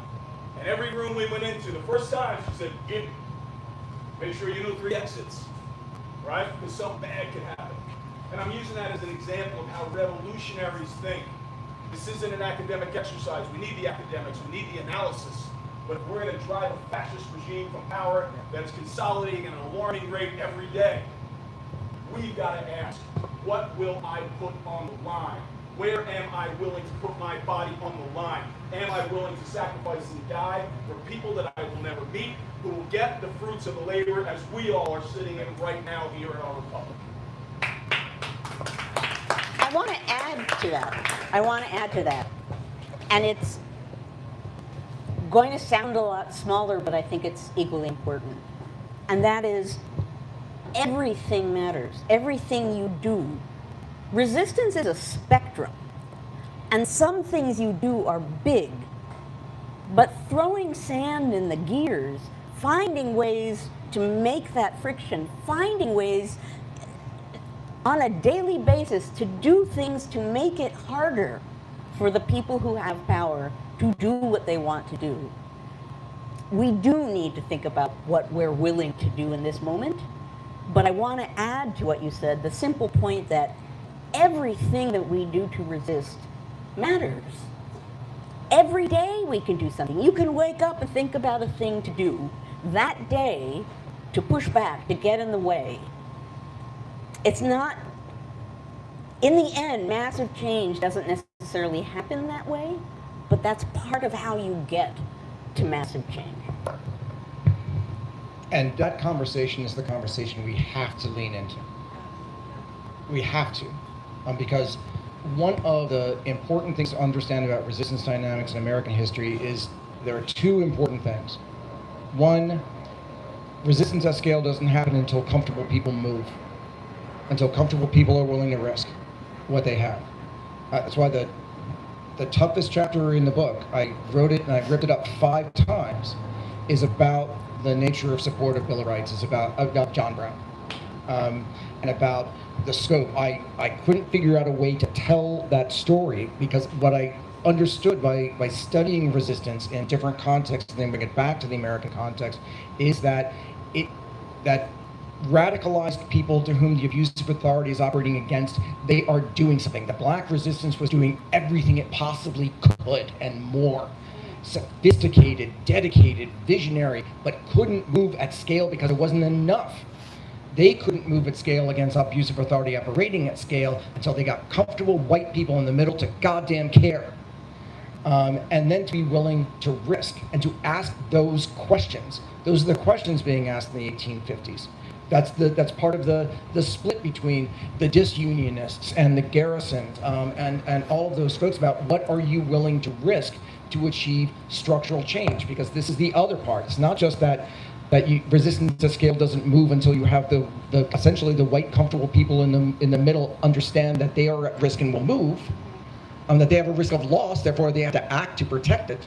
But it is that every major expansion of rights, so that Joanne referred to it, every major expansion of rights and liberty in our history came with a body count, bar none, came from major disruption, including the 19th Amendment, including even the amendment that lowered the right to vote to 18. That's a product of Vietnam. There is a body count behind it, which means there is risk and there is loss. So when we think about that conversation, the tough thing we get into again is the conversation of the 1850s. It is this equation that, and I've run into this a lot, is this equation that escalating to direct action is an escalation to violence. It's not necessarily. When we sort of talk about nonviolent resistance, right? It's not necessarily. Because violence is not a tool of a rights-based resistance if you want to achieve structural change. What you have to be doing, and this comes from understanding what they're talking about in the 1850s. It comes from accepting the foreseeable consequences of your escalation to direct action. And when you talk about violence, you've got to make sure to everybody who uses it, what violence are you talking about? Are you talking about burning down a Target? Or are you talking about violence against people? Most people are talking about violence against people because that's where the fear factor is most pertinent. And once you accept And this is the problem that the six are going through, that Higginson's going through, and Theodore Parker is going through, is wait a second, where is my moral capacity?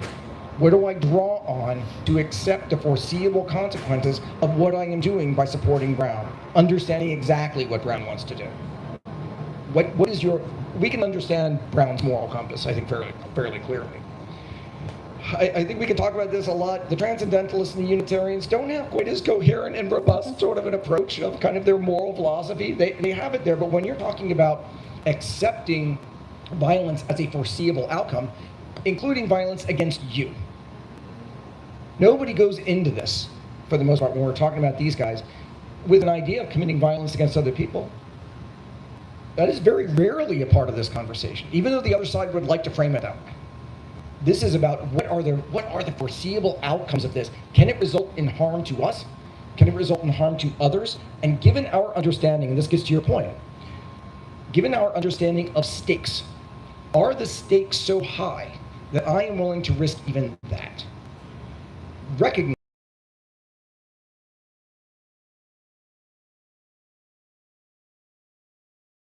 violent there. Slavery resistance pointing, we come back to people like Thoreau and Parker and others who are pointing out, you can be willing to go ahead and your moral conscience by saying that you don't want to support an escalation to rupture because you don't want your hands touched by violence. You're okay with accepting one more day of millions of people in chains? At what part is your moral conscience okay with that violence, with the brutality, with the oppression? You're okay with that every single day happening right now because you want to go ahead and make sure that your moral philosophy is protected. At the point by the late 50s, that is no longer good enough for people. They recognize the violence, they recognize the harm that is already there. They recognize the lives that are being lost, the body count that the enslaver power was implementing every single day. And it is that recognition about changing that conversation to make sure where are your morals situated that enabled at least these guys to move. It wasn't a lot of them. I mean, we can overstate what that was. We can easily overstate the robustness of the anti-slavery resistance in the North because we mythologize it a bit.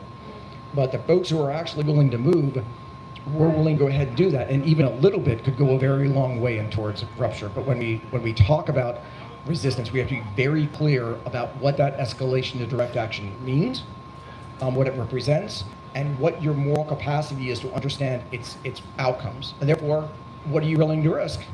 And risk, and in the historical sense, and particularly in this context, that risk came from understanding about the ongoing stakes and how it related to them.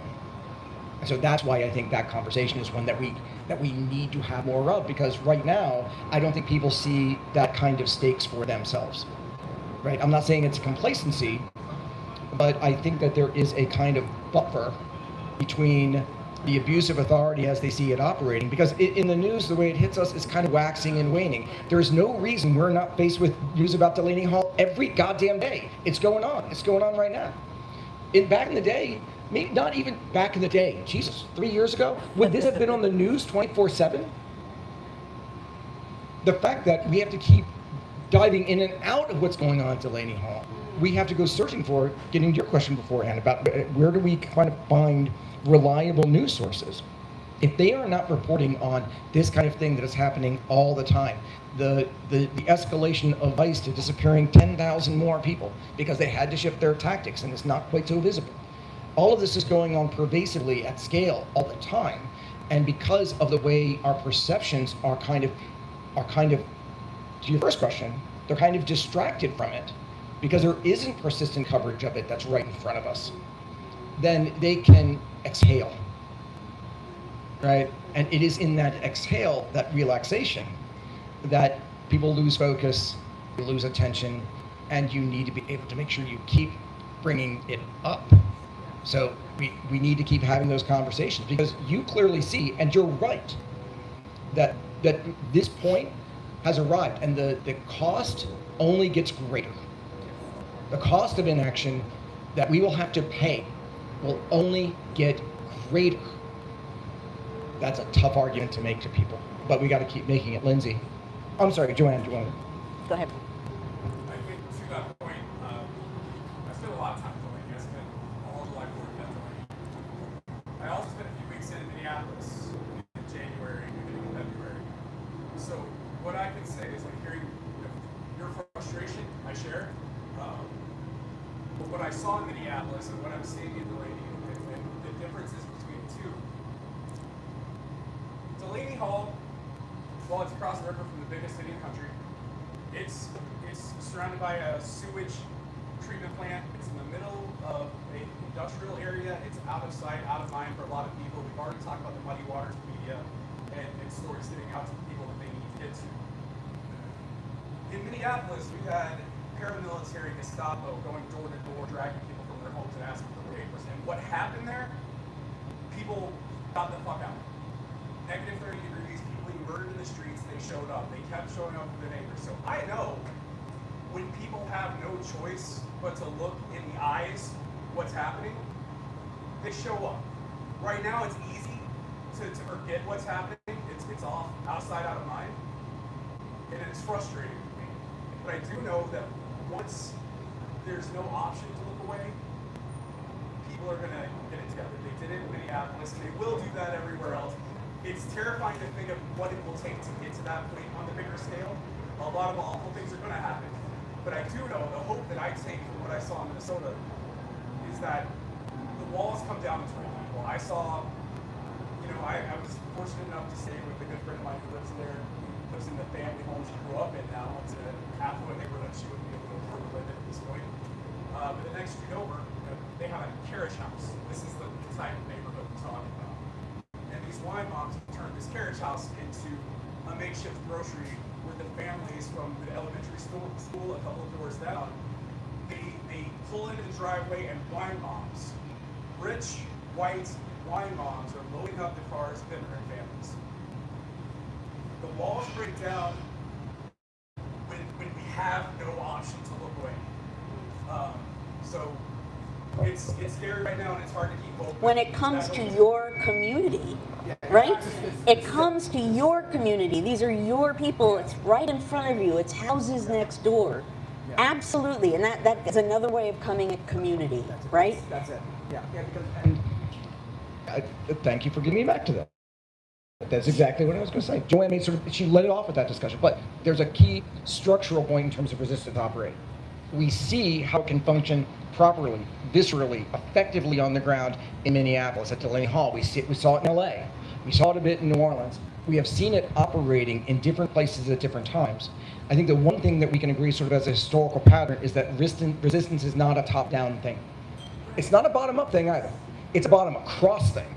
It's about community, but then connecting that community of resistance to another community of resistance to another community of resistance. If the kind of thinking and the kind of energy and the kind of organization that Minneapolis represents was connected to what's going on the ground right now in at Delaney Hall, connected with what's going on in Los Angeles, so that people could start leveraging resources, moving things around, actually bringing the pressure point, forcing the fight at the point of pressure.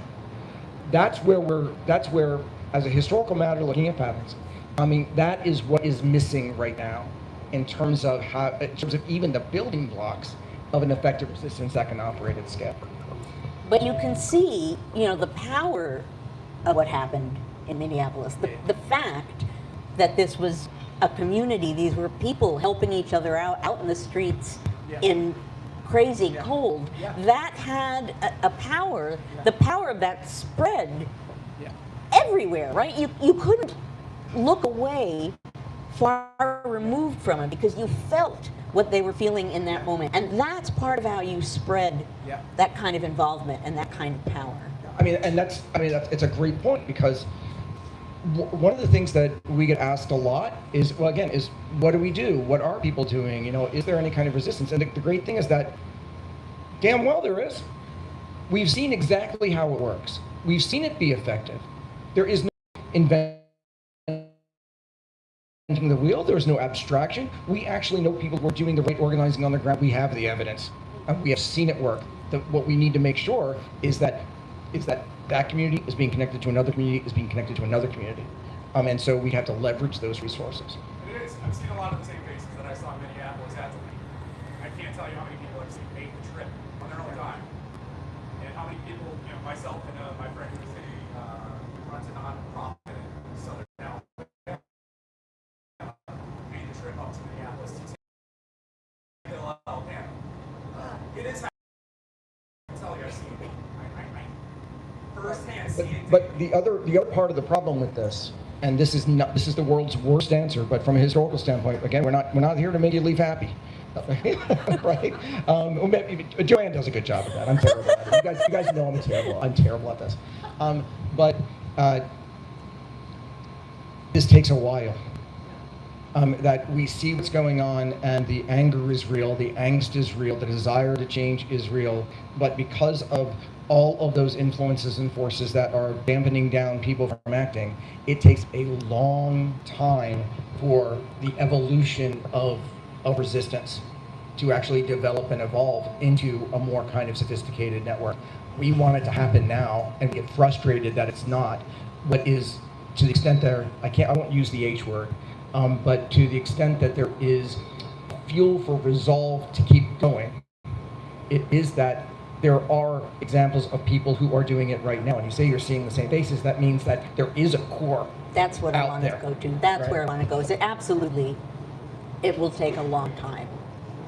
But I do have hope on an ongoing basis. And my hope is in the people doing that. And the fact that other people feel that and want to respond. Right? My hope, as totally hokey as this sounds, is in the human spirit and the fact that we understand what we're seeing and we understand the power of resistance. And we naturally are going to want to come together and do it. We don't know how. It gets back to what do we do? And again, I'm a historian. I look back. I don't look forward. But my hope, again, totally hokey, is in the fact that the human spirit here matters. No matter how much there's an attempt to dampen that or erase that or deny it, that's what resistance and protest relies on. And I believe in that, and I think everyone who is here for this discussion believes in that too. One thing I went to on something at the People's Forum about the International in Havana in '68, and VJ Pragad said something that I repeat to everyone, especially to committed activists, is that real people are being radicalized by reality. Mm-hmm. We can see people like us who are actually putting ourselves at risk. We have to, that hope, which I'm a glass half empty kind of girl, but we can see people being radicalized, and so people, especially white body people like us, Mm-hmm. when we take these stories back to our communities, back to our spheres of influence, the best ways we know how, right? That, because it doesn't matter if you got awakened by the genocide or by ICE or you're just solely anti-Trump. This radicalization by what we can't not see, we're seeing it. And so our job is to not despair and to understand that every single thing we do, every single discussion that we have, and the story, like I would love to hear your story about when you awakened. John Brown awakened when he was 10. Like a lot of people who, especially white body people who are activists, came to certain things early on. But there are a lot of people who are having latent life epiphanies, which are better than none. And it's up to us to continue to educate them, tell our stories, and figure out what our personal capacity is for risk. I'm 63, my kids are grown, my risk capacity is at 1,000%. But I talk to a lot of people who are still raising small children, who are single parents, and just try to hold them in that and say, just do this, you're not there yet, you're not going to be here always. Right. And so in that, I think lies real hope. I got a question that maybe you all can answer, Joanne certainly. It was what you said, being radicalized by reality, and about whether and it gets back to your kind of question about what's going on the other side too. What is the source of that radicalization? Obviously, we can sort of talk about, again, the other side. I guess we're all friends here. Is that they're not radicalized by reality. They're radicalized by a distortion of that reality and a fairly aggressively constructed distortion of that reality. Is there a functional difference between being radicalized by reality, by the evidence, by what's in front of you? John Brown was radicalized because of what he saw a 12-year-old enslaved boy being beaten, whipped in front of him. That's reality, right? But that's reality and that's empathy. Yeah, okay. So some of what's happening on the other side is radicalization, the misinterpretation and the lies. That's about hate and fear. Okay, there you go. And that bypasses reason, that bypasses logic. There is a functional difference. That's what it's about. And that's the entire movement. And that is a major difference to me. But is it a functional difference? That I don't know. Well, no, I wonder if it is, because the basis of that something that you can share, because there is there can be an easily shared appreciation of that reality. Because again, you're talking about showing examples. Look at this. This isn't about something that is constructed, that is being put in front of you. So we have to think differently about what you're seeing. That you create a boogeyman, that you can turn protesters into Antifa as domestic terrorism. I mean, think about this. This is the narrative. None of these things exist. Antifa is not an orchestrated, funded army bent on destabilizing this government in which there are cells like in North Texas. You create a something, a very legal something that is costing people lives, a 100-year sentence, a 70-year sentence, 5 50-year sentences, a 30-year sentence for carrying a box and you weren't even at the protest. That is a fiction created by a propaganda that driven by this narrative, that it's not reality. So And grounded on fear Yeah. on both sides, right? Fear, people saying, there's like a crazy conspiracy with Antifa doing things and we have to fight it. And then fear on the other side, which is people like us who see that, and the reason they're doing that is to intimidate people like us into not standing up. But yeah, see, there's a Hold on. She has just had her hand up a couple times. Well, my thought is that I think that I'm a blue dot in an incredibly red state, and watch what's happening in the South right now. The people in the South are moving more to the left than I think a lot of people realize. And look at Georgia. Georgia's going to be very, very political. Austin's probably going to see. I went to Montgomery twice during this whole situation, and so I was walking through my hometown with a shirt on, and a woman with a Democrat shirt on, and a woman came up to me and she said, "I've voted Republican my whole life. I cannot believe they've done this. I would be voting Democrat." People are, I think that is throughout the South. Watch what's happened in Texas. Paxton's running for his life. I think that, maybe there is no dramatic stuff that you think is going on, but I think that there is other stuff going on. I have people talking to me about how the ICE raids are driving them nuts, but they're not going to get out there. And we may all be surprised. When you ask the question if there's a functional difference, I do think we have to look at, I don't know if you're familiar with George Lakoff's work. Lakoff's a linguist at Cal Berkeley. His niche area of expertise is the political mind. He's got a book, The Political Mind.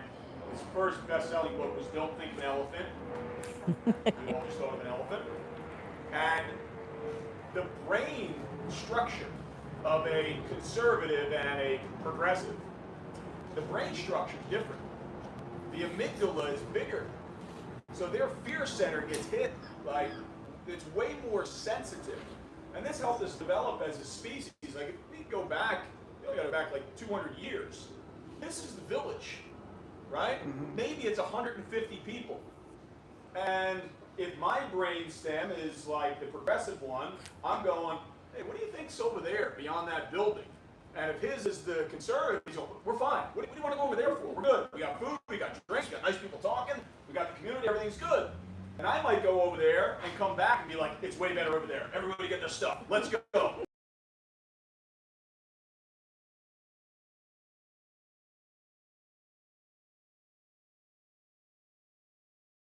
Symbiosis of these two brainstem types helped us to grow our tribes for tens of thousands of years when there were real threats. A lion, a tiger, a bear, disease, another tribe coming to kill us. That's not the case in, even here in Bed-Stuy, Brooklyn, right? Where you wouldn't have come to when I was in grad school rather. Like, this is a very dangerous part of the city. Now it's not anymore. People feel comfortable. The threat level's down. So in terms of our political organizing, our trying to reach out, trying to bring those fear levels down on people, there is a biological, structural difference between these two camps. And Trump masterfully hits the fear center, right? It was the immigrants, it was this group, and now he's on to the traditional, it's the communists, right? Who are now domestic terrorists. And they keep jacking that fear up. And I think in these conversations that we're having, whether they're in Brooklyn or New Jersey or in the South, is getting people's fear levels down. Because that's when you can bring new information and new analysis in. But as liberals / leftists, we have a tendency to lead with the argument, the facts. If I just got give you a better understanding of what's going on, where I don't know your name yet, right? And what are you afraid of? Well, I'm terrified that the immigrants are going to come, they're going to take all our jobs. All right, well, okay. Tell me why you feel that way. And having those organizing conversations, it's a lot of work. It's a lot of work. But I just wanted that question of the structural difference. Part of it's biological. And we got to accommodate for that in our organizing. Do you make those also why people double down when you give them facts if they have a personal connection to the issue? Psychologists call it the backfire effect. That would be what you're talking about. Yeah, Lakoff calls it training, right? It's like if it's not in training yet, you're not getting in. You got to crack that training open by building trust and rapport. Then you can bring the new information. My favorite book on that right now is by a wonderful scholar who does a lot of work in the sociology of protest and protest tactics. It's called Don't Talk About Politics, and her name is Susan Stein Dobrana. It's a wonderful book that really understands whatever sort of biological component it might be. It's about sort of the sociological dynamics of protest and protest dysfunction. It maps on quite nicely what we find historically as to how protest evolves and what it requires protest to evolve in terms of, again, a spectrum of resistance, how protest evolves into organized opposition and into sort of escalation to direct action, the kind of organization that requires, but what protest requires on the ground. And one of her big points, and she found it in her study, is that the highest and best function of protest, again, in terms of resistance function, is not the articulation of grievance to make abusive authority understand that you're mad. If they're going to be responsive or not depends upon the health of your democracy, right? And that's a whole other thing. But if they are abusive where they're not being responsive, it doesn't really matter as much that they hear you. It matters more that other people hear you. That is the highest and best function of protest. So when you go to a protest, most people are focused on getting their sign up. They want to be heard by the power that they're railing against. That's not the highest function of that. It's about other people hearing you. It's about what sparks the organization, what sparks the community. Other people need to hear you and understand. And that's huge, right? That's because whenever there's a no kings, right, the people come out from the woodwork, like, it doesn't matter. You're just going to march around and then just go home, and who cares, and why does it matter? How do you build a movement? By showing that there are people who are willing to get up and go outside and march together, and being in that group and seeing that and displaying to people that exists. So when I go to these things, and when I talk to people about it and making sure that we understand that if you think that it doesn't matter, then understand what it needs to do to matter in terms of resistance and go and do it. It needs to make sure that you're there to go ahead and do the organizing, to make sure that you're having other people hear you. Don't worry about the rest, and certainly don't shit on it, right? I mean, this is an opportunity. You can in fact make that opportunity work and do the kind of work it needs to do, and that's why sort of understanding protest as function is critical. It's not just letting off steam. It's not just letting abusive authority understand you're mad and why. It's about other people hearing you, coming to you, and you leaving from that stronger than when you went in, and then building on that. And you've got to make those moments do that work.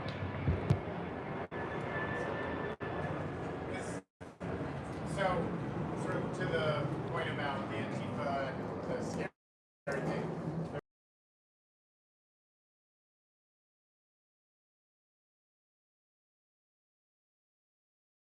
People in glove suits and the different animals and stuff like that, which I love. Is there a historical equivalent to that in the past? Like, and how far? Were there other sort of took the piss out of the authority in that way? You're gonna cuss. Yeah. Joanne's loaded. Because I gotta think that can't be entirely new. No, it's so. I mean, that's a long-standing way of weakening authoritarians is by laughing at them, because their power.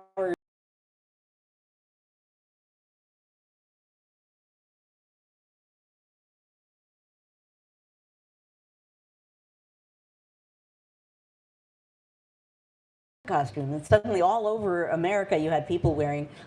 I went to know frog eyes on the top of my head, right, among like anyone else, right? Because that was a way of mocking.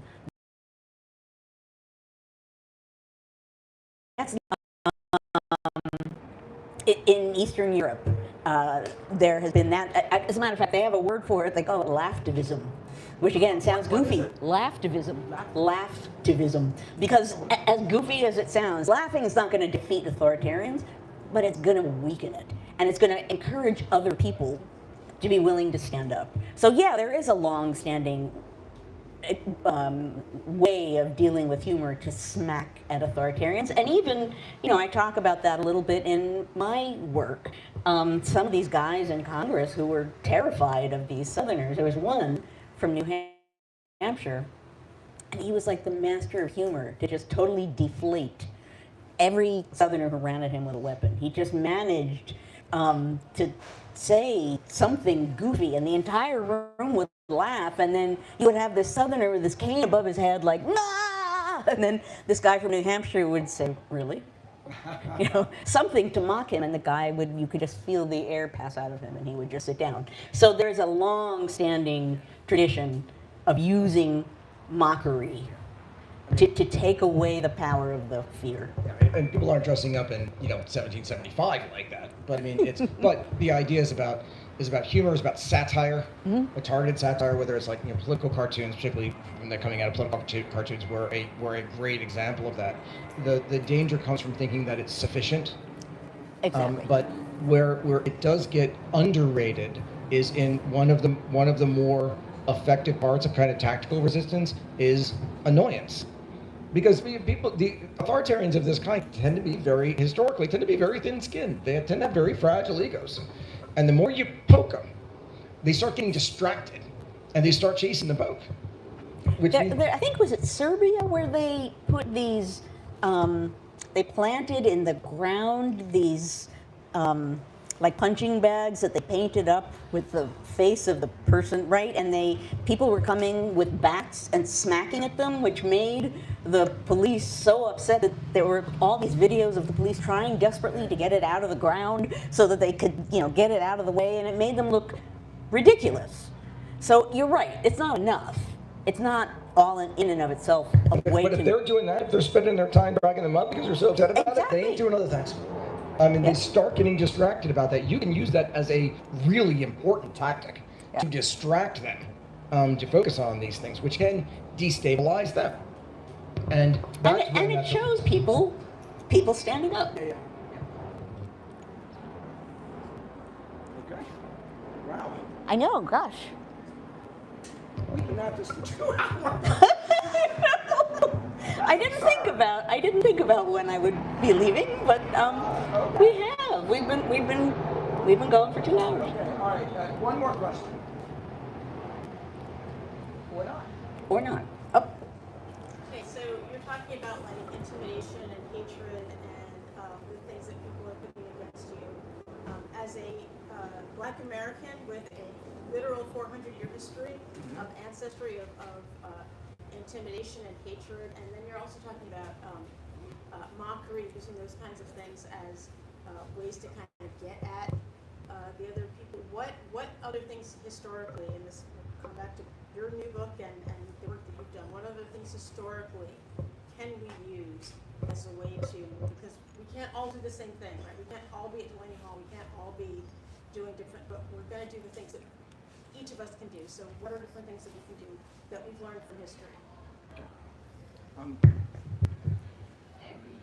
One of the things that resistance movements, when they haven't been terribly successful or it's taken a long time to evolve, is when what they're operating against is too big, too abstract, so they don't know where to actually focus their efforts on. Like, everybody does have their own role to play, and you gotta find that role. But if you don't know, in fact, if you don't have a very clear idea of that function that you're performing, because it's everything, like where do I start? Then it becomes almost destabilizing for yourself that you don't know where to begin because you don't know what your direction is. You know that you need change.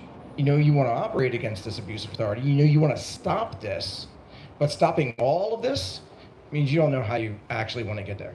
And so what we see from effective resistance movements is that they narrow that down into a focus about where that action needs to be. And that's why we see the localized action being so effective. ICE, stop ICE. This is the abuse of authority. It's operating. Everybody coalesce on this. You do your part. Are you going to go ahead and blow? Are you going to be a whistleblower, literally a whistleblower? Are you going to be a coffee runner? Are you going to provide daycare? What are you doing? It's focused. It is centralized. That's where it is clear to understand what you're doing with that. And so when we're thinking about this broader context, just in terms of where you fit, it requires that very clear vision about where you can bring your own personal resources to bear. It requires that focus. Right now, it is too disparate, which is why leadership and vision is required to say, hold on, we're not stopping all this, right? There is a couple of focuses, whether it is about, and these are just examples, right? Whether or not it's about A, protecting voting rights right now, what are you doing about that? That is one critical fight. What's going on in your local precinct? What is going on with your own vote? What is going on with the voters, with the safety of the voters on your block? I mean, that's one front. The other one is, what are you doing to protect immigrants in your area? What are you doing to protect them against ICE, right? Think about this as being discrete abuses of authority that you can operate within, and that are the big ones and the most clear ones. You've got to really break it down into very clear ways to see, okay, here is the abuse I'm going to act against, and then you got to pick that. And then until there is a kind of a broader vision about how you get at that, you've got to kind of choose it on your own. But sometimes, and then this happens, it has different impacts community to community. It might be something different in one neighborhood in New York than it is in Alabama, or that it is obviously in New Jersey. And so it's about finding what's going on right there, because it needs to be manageable to you. And it needs to have local power. I want to give a totally different kind of answer, because you mentioned hundreds of years of history, right? I'm Jewish, and I have different years of history that have to do with oppression and violence, right? My husband is Jewish, so I've got both sides of that. Right. Double whammy, right? But I mention that because what that means is that you have a deep, both of you and me, in your bones understanding of what's going on right now that maybe some other people don't. And, when I talk to other Jews about this moment, there's an understanding of a kind of fear that maybe other people don't feel. We all have fear. But I think that way of making the moment personal and talking to people with what you know in your bones is going on right now, I think there's a real power to that. And I think it's easy to look past that or to dismiss it. I think I tend to think like, oh, well, you know, what are you thinking about? It's like, no, I grew up being told, this is the risk. They're coming for you. You know, you're never safe. Well, okay, other Jews think the same thing. What that means is that you can have different kinds of conversations with people with a different level of understanding and meaning, and I think that matters. Okay, that's actually a good place, I think, to wrap it up and get everybody to bed. Hey, well, first, no. Oh, thank you guys. I want to thank Dave Zirin and in fact Chillos for letting us be here. But I really want to thank, for both of us. I think I want to thank all of you. This has been a brilliant conversation, and not just a conversation, right? Because one of the things that on this book tour, and as Joanne and I both experienced with our digital communities, which has a lot of overlap, is that people deeply care about these questions. They deeply care about the historical foundations of it. They deeply care about understanding how we got from then to now to make all of this make sense. Even as crazy as it seems, to make the craziness make sense. And I think that that's part of the work that we do and that we're going to continue to do, but we can't continue to do it without you. It doesn't work if we're just talking to each other. That's a seminar. This is a practicum. And it's the practicum and where the work really needs to be done. So thank you very much for that.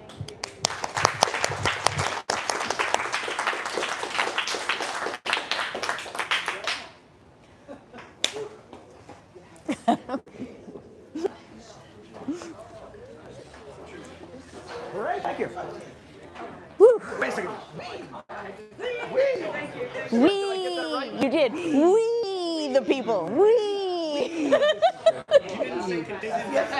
I didn't say contingency.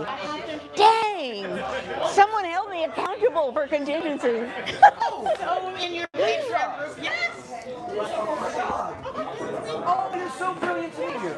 Oh my gosh, I'm so stoked. Brilliant to meet you. Oh my God. Oh my gosh, I've been talking to Lisa for forever. Oh, cool. Very cool. It is so great that you're here. Wow. Yeah, I made the trip to Brooklyn. Oh, wow. Oh my gosh. Did you know this was going to be 2 hours? No. But I didn't think about it beforehand. Yeah. So, yeah. You just First time meeting you in person. Yeah. James Dennis from Oh, okay. Well, then I know what the small version of your name. You are very good in the comments. Oh. You are. Make you laugh Yeah, you do. You totally do. So, and I should have known, well, as soon as he said contingency. Although he said we, which made me very happy. Yeah.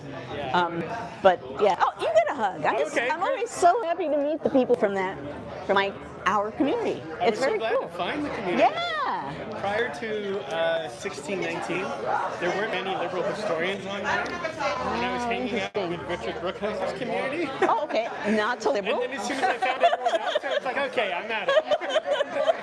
Cool. Well, it's a great community. Yeah. It really is. Oh, it's awesome. It's yeah. I mean, so do you do both history matters and a few thoughts, or I do. You do? Yeah. Okay. I mean, I don't get to all of those, well, I don't assume anybody will, but yeah. but lots of them. Yeah. Well, you were appreciated. Like I said, as soon as you told me your name, I knew who you were. Okay. And Annie too. Annie always says. amazing. Yeah. Oh, yay. Okay, that makes me happy. Yeah. Someone who was here and left a little earlier, Clinton Freeman. Oh, there was Clinton. Yeah, I know. So another one of our gang. Yeah. So, yeah.